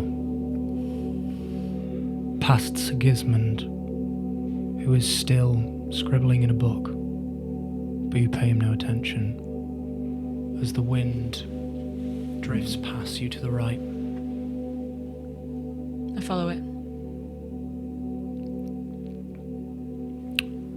You walk maybe 5-10 seconds down the street. The wind pulls you into a side street. And then it stops about halfway down. You look and the street is empty. And as you look around, you turn, and standing 5 feet away, silently, is the image of Blood to look down.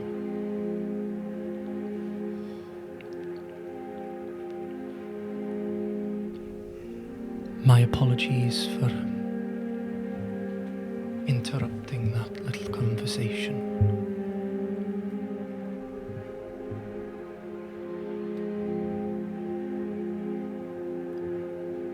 You satisfied? Oh, yes, very. You dealt with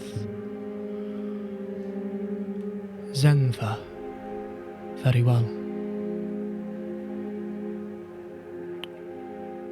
And for now, that blind spot in my vision has faded. In time, I am sure it will return, but I hope that it is a while before it does.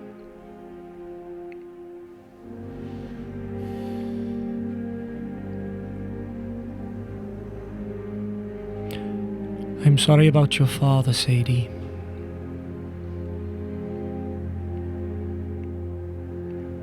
I know that cannot have been an easy decision for you to make. So you have my sympathies.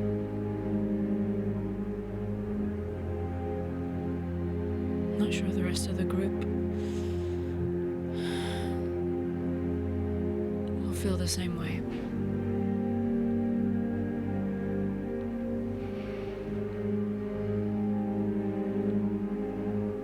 Perhaps not, but maybe they can come to understand in time.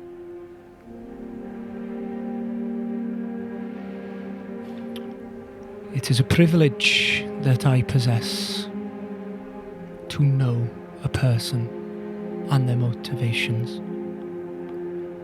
when I can see them. No mortal has that sort of perspective. They will make their assumptions, and there is very little you can do to control that.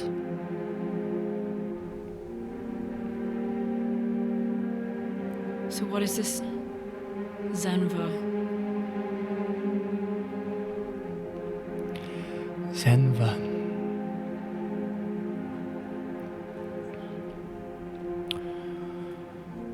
shadowed secret, the whisper of lies, the chained truth.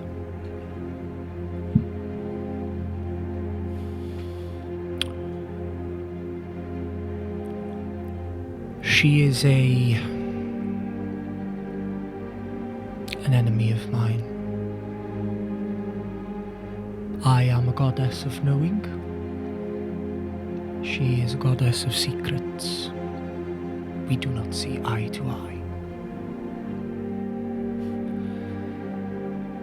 Zenva is the daughter of a much greater evil called Drankarios, and I am very grateful that it was only Zenva that you met, and not her mother.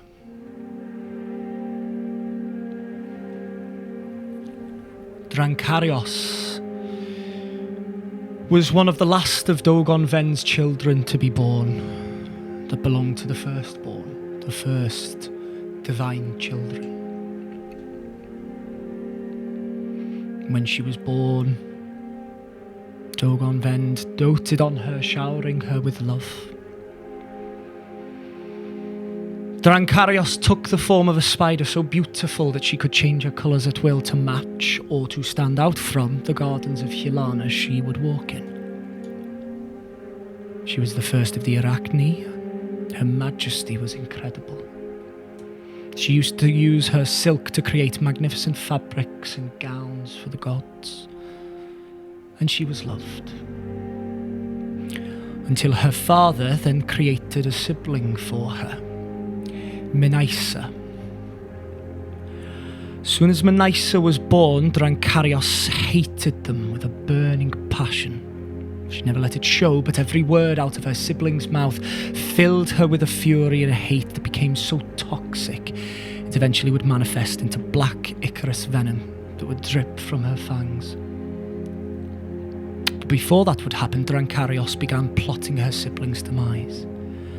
Every time her sibling would declare something that all the gods would cling to, she would run away and spin a thick strand of webbing, hang it up as a reminder to undo what her sibling had said. And this went on for so very long as Drankarios constructed a hateful layer of deceit and untruths. She created the first lies. She started to give these lies to the other gods that would eventually become the Fallen. The first lie she ever made she gave to Iatharos, who would become the king of the Hells. With this ability, he was able to gain immense power over all the devils by striking bargains and twisting them to his advantage. While she scuttled in the dark depths of her labyrinth of deceit, she was visited by another of the firstborn, Vask. In such a lightless and sinister dwelling, Drankarios had not only made herself attractive to this entity of pure darkness, but seeded a ferocious, lustful desire within her. Vask emerged from between the webbed strands of silk in Drankarios' lair, and over many meetings they sated their thirst for each other, and in so doing they created their daughter Zenva, a being of darkness and of lies. Sick and twisted as the pair were, they decided they wanted to ensure the loyalty of their daughter for eternity, and so Drankarios weaved a piece of fabric of her silk. She fashioned the silk into a bag, forced it over Zenva's head, tying it about her neck, chaining her to the darkness for eternity. Zenva went mad over time as she lay in Drankarios' lair, unable to see through the darkness. But eventually Drankarios whispered lies into her ear for so long that Zenva forgot who did this to her, and embraced the darkness of Vask and the lies of Drankarios, and from this became the goddess of secrets, who went on to murder Menaisa, the goddess of truth, allowing the Fallen to deceive the gods for a very long time, resulting in the first cataclysm. You met an aspect of Zenva this day. So no biggie then? Not at all. a frivolous thing.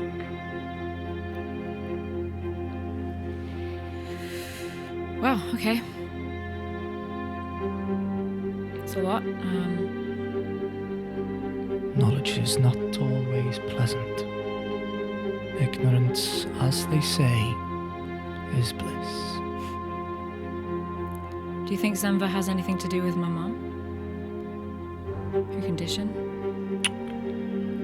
It would not be a great leap of logic to envisage the Lord of Terrors and the Chained Truth in league with each other. But if the cleric is truthful in what she saw and heard, and it is in fact the voices of madness, that is a different entity than Zenva. Just wish these gods would stop me.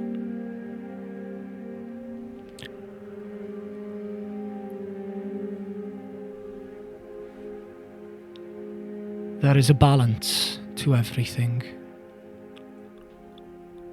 Some try and maintain that balance.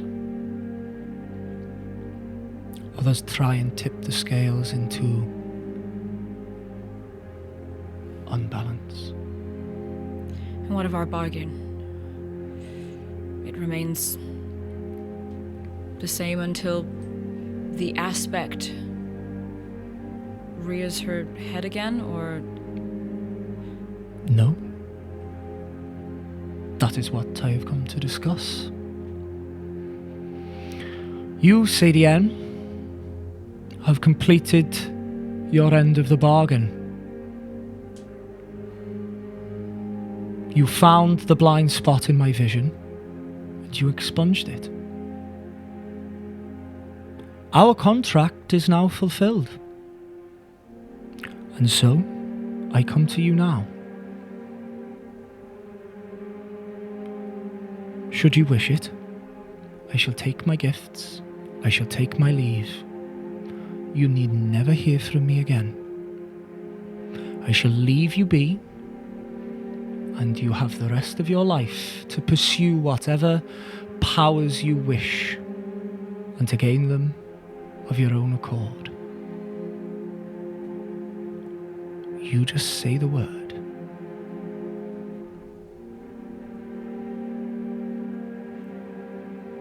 All of it? Gone? That is correct. Should I take my leave, my presence with you will vanish, and with it, all of the powers I have bestowed.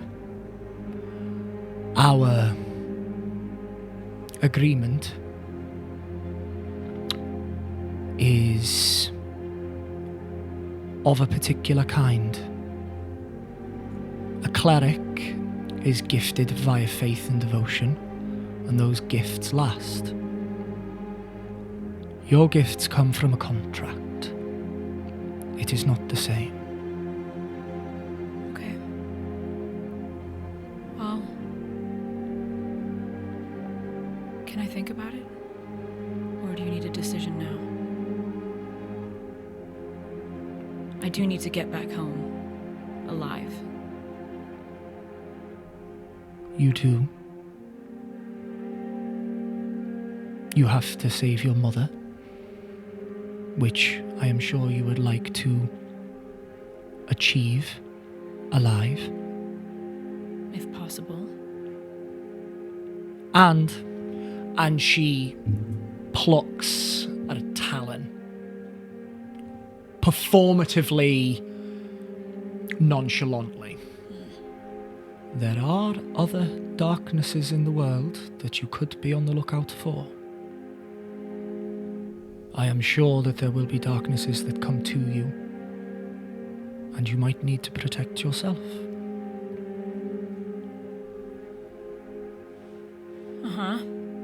But going back to the last thing, can I let you know? I feel like I'm not really in a great headspace to make like a really big decision like that right now. I understand. is no time limit. Okay. Head to Thryn. Should you make a decision, call upon me. Should your business with your mother conclude, and I have not an answer, I shall seek it then. A gift, out of magnanimity. Thanks for you completing your task. What say you to that? Deal. Then it is done. My gifts shall remain for now.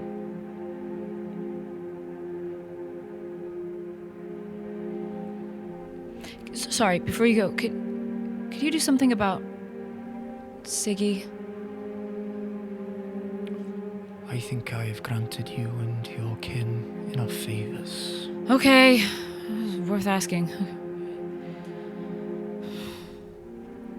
There is a cost to everything, Sadie N. I know.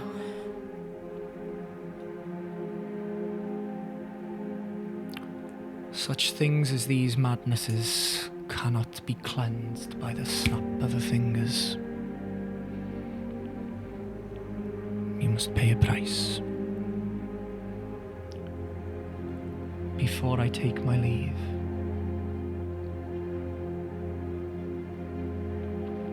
ignorance is bliss, but it is not the area that I dabble in, and thus I feel compelled to tell you. With the absence of Zenva from your father, I could see him again. I could know him again, as I do anyone else. One final favour I shall grant you. Should you seek answers as to your father's motivations, I will give them when I next see you. Until then, Sadie, you keep a watchful eye. She turns, steps forward, and vanishes.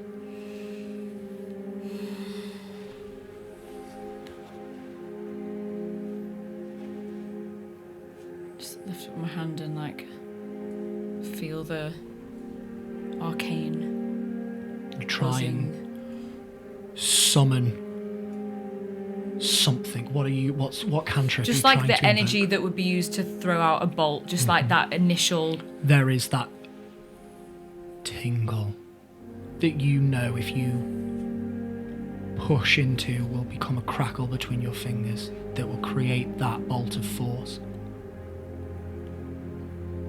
It's still there. Okay.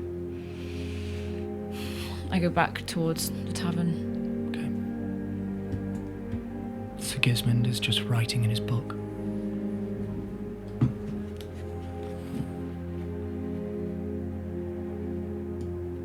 Hey, buddy. You'll be okay tomorrow. Okay. You want to come upstairs? Do you want an ale? Yeah. Come on. And as he's kind of packing away the notebook, you see what he's been scribbling is just like faces. What's your like, passive trying to- perception? 8. I will say Sadie does not see anything in your don't book. But he is splattered in ink, and a little bit of blood has kind of seeped through his shirt sleeve, and he's just like sweaty, drawn, terrified. Hey, you head on up and I'll get you a drink, okay? Just usher him up the stairs. You do so. There you go. You order an ale. Sorry, go on. No, I'm not getting him a drink. I'll just go. Yeah. It's just to get him inside. No, absolutely perfect. You follow him up the stairs. You get him back into the room. I'll say on your passive perceptions, you can hear doors opening and closing, and you know that movement has happened, for want of a better word. Before that, whilst By all all that means. was happening, I think as soon as... Did you say you went into your room? Yeah.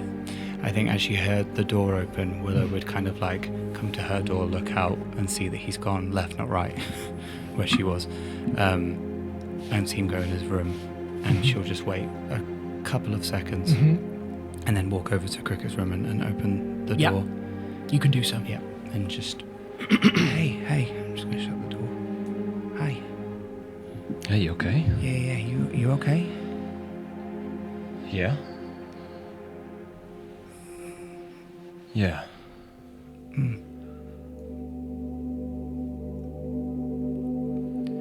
That was intense.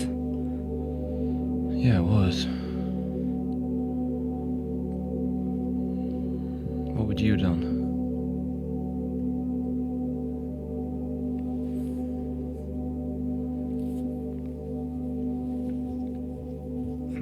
Don't know.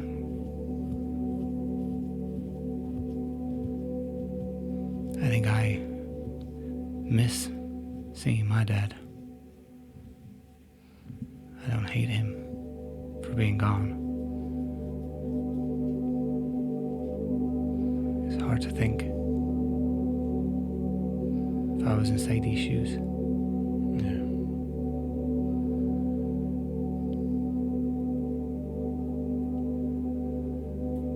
He seems like a good guy.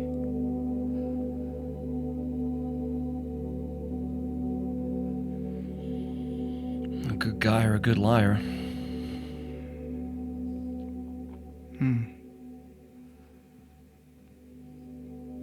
Did you know What? about Sadie and her God? No, I didn't. I was trying to ask her about that book. I don't know what's in there now. I don't know if it's just more of an act or if there's something in there, but So you didn't know. no. Phew.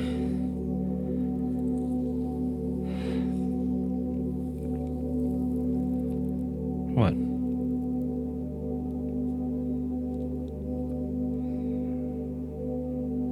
Well, it's just Tony knew. About the god?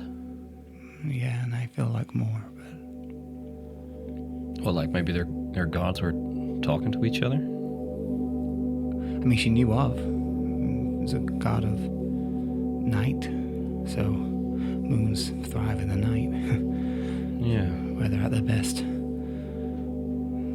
I don't really know much about their relationship, but she knew.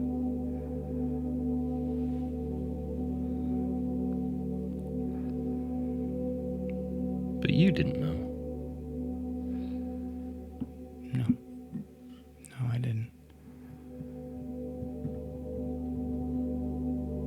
Is there like a sworn to secrecy kind of thing between gods and stuff? I don't know. I don't know.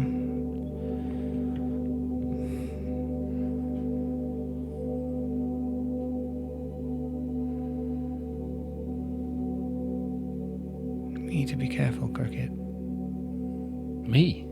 We. Why?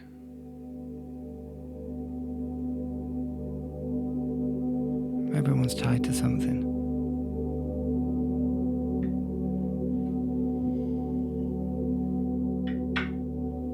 Siggy's ancestors. Now Sadie. And Tony.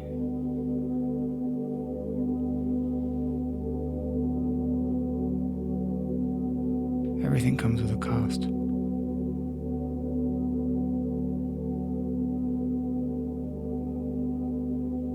He'll just glance at your glove for a second and then look back up. This wasn't given to me. No, I weren't meaning that. It just looks like it comes at a cost.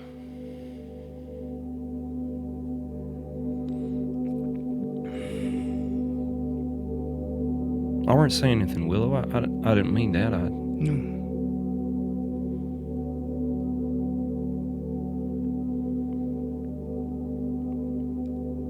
I don't think Tony would keep anything from you if she thought it was important.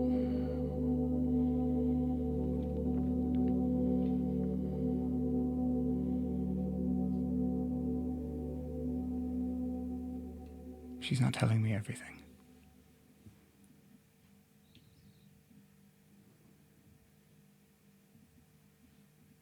You're not telling her everything. That's why it scares me.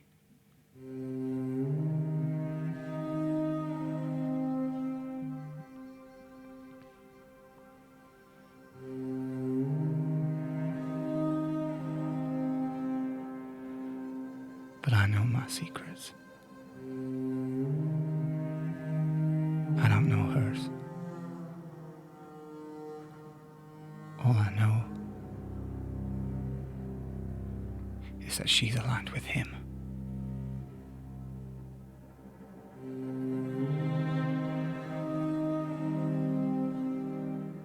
And that means we should all be very scared.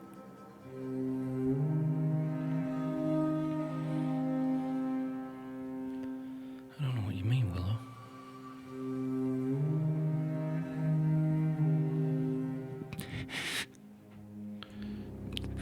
What's up?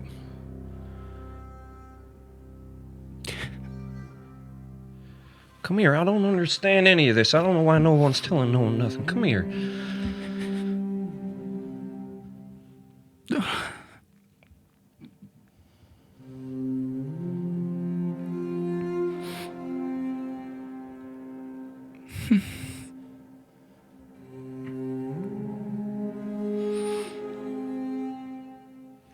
Willow, I don't need your secrets. I don't need nothing. I just know you got my back and I got your back.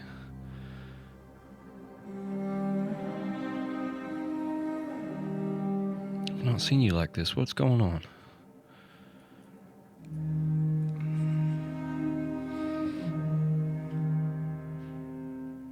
I want to tell you.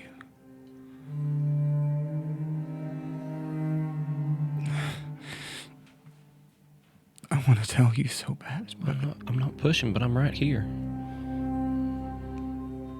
I just can't yet.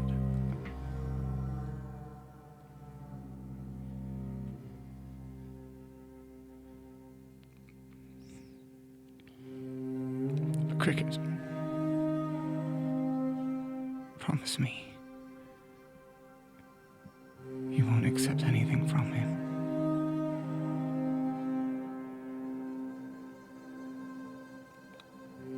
I don't understand why. What's he gonna give to me anyway? I don't know how to pray. I don't know nothing about much.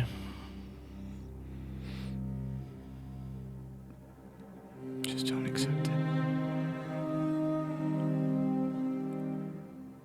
Everything comes at a cost. And you're not a cost I'm willing to give.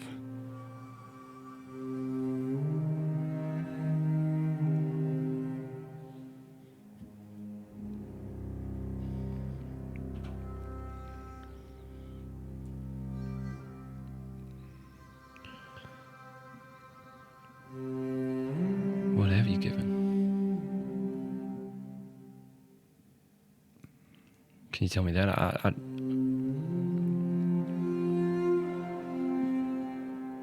haven't given anything.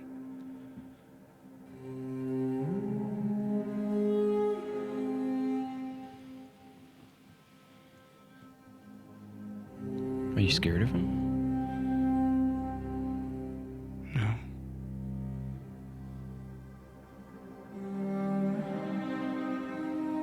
You should be scared of me.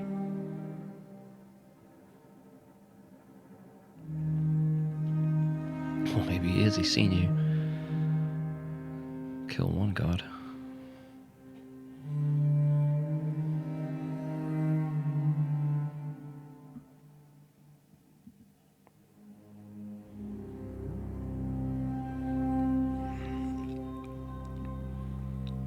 Just promise me.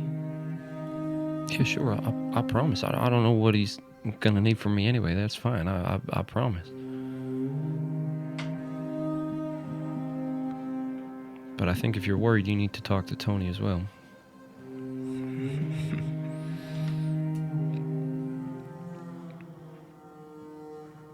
If only she wasn't lying. Maybe I was still safe enough to.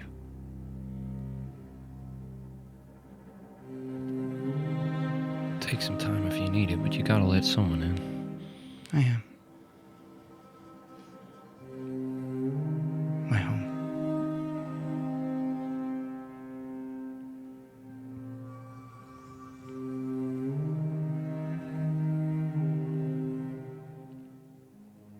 Take off your glove.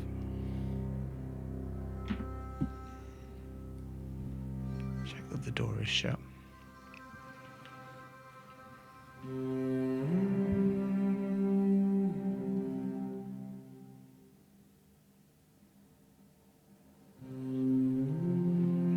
Looks the same as it did last time.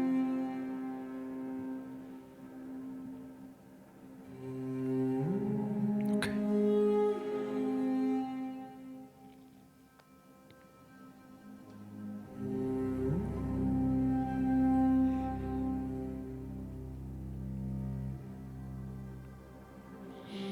We gotta work out what to do with that.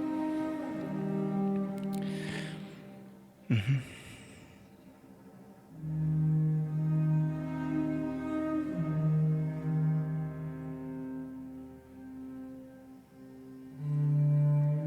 Turns out, might not be the darkest thing in the group. I've never used it to kill anyone.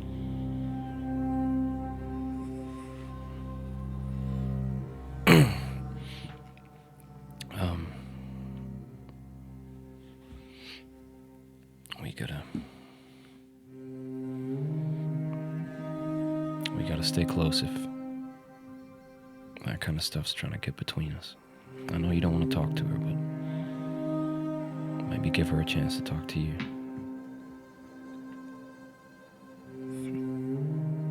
It's about him giving her a chance, I don't think. She's not him. I was hoping so.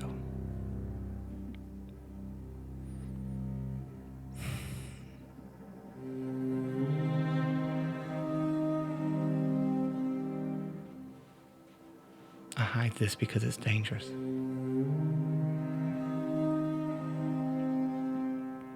don't understand, Willow. She's your friend, and she's been your friend for a long time. I don't know why you sound like you're washing your hands of her.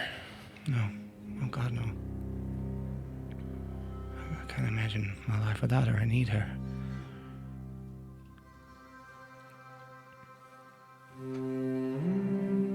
I've needed her since the day I met her.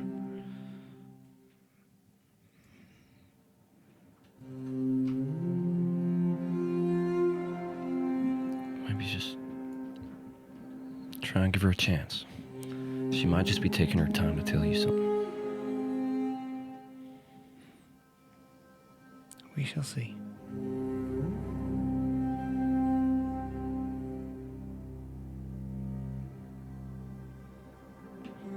I'm here when you're ready. I know.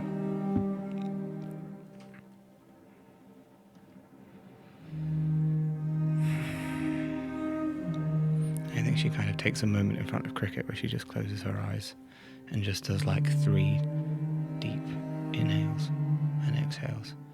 And as she kind of does that, you'll see that the kind of like worry in her brow just softens out. And the kind of sad, like any sort of like tension in her face and sadness lifts. Not magically, just.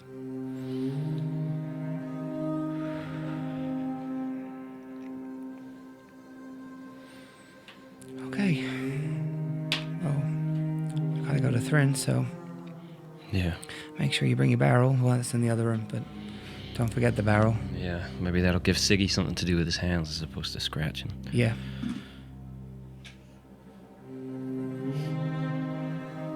If we're gonna be on the road again, we need to be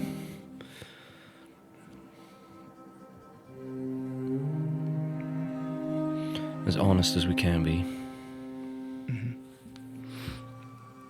Please know that I am. This is as honest as I can be. I know.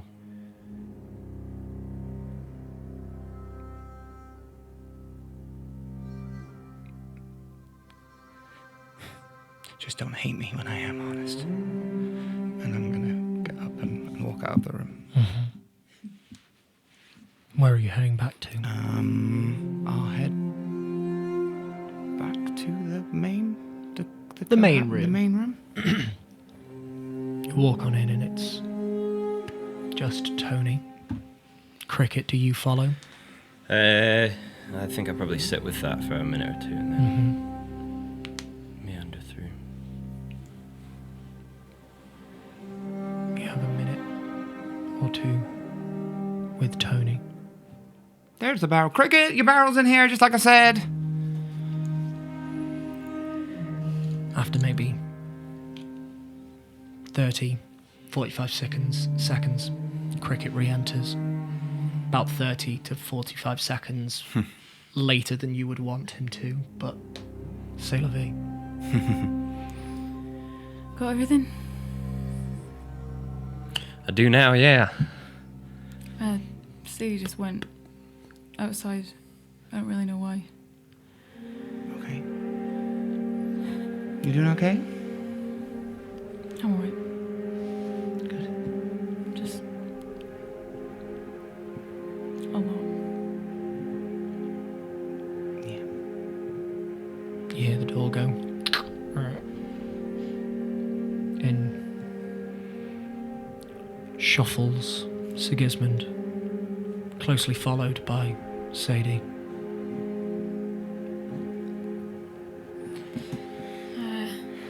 He's okay. He's good. He's still a little affected from Zenva, but Sorry, I can't. I don't have anything left in me today.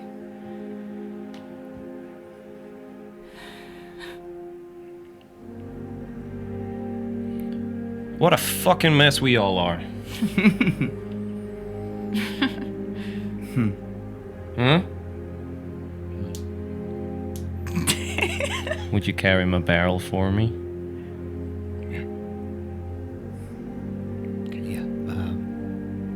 Yeah.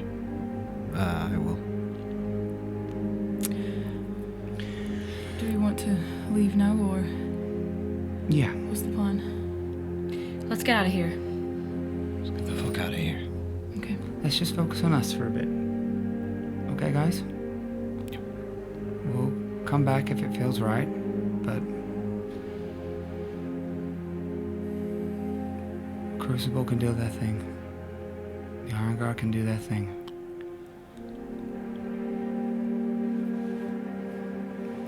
Let's just lean on each other, okay? I left my wig in the basement. Wait. You can grow you a new one. Just disguise myself. Make sure the armor's not on show. You do so. Weasels? Yep. You step out the door. Headed to get your mounts at the opposite end of the city. To hopefully get to Thrin. To save Sadie's mother. And I think that is where we will end today's session. Oh my god. Thank you, Sigismund, for keeping the madness alive once again. Tiny little moments, but beautiful, beautiful moments. Thank you. Thank you to Cricket for your roguish behavior. Felt very cool when you were trying to deal with that body. Oh yeah. Fucking thank you to Artius and his mechanical crabs. It's the worst STI. Oh damn it! It's so hard to get rid of. Yeah. Thank you to Willow for yet another beautiful Cricket Willow conversation. Thank you to Tony for whatever emotional journey she is currently on. I am very interested to see what happens there. And thank you to Sadie for everything. I am not even going to choose one thing this episode. Well done. That was incredible. As per usual, thank you to you at home for watching. Please join us again next time, where the players keep grappling with the death of a Crucible member, with the death of a father. Until then, adventurers, keep on keeping on. Peace and love. Good night.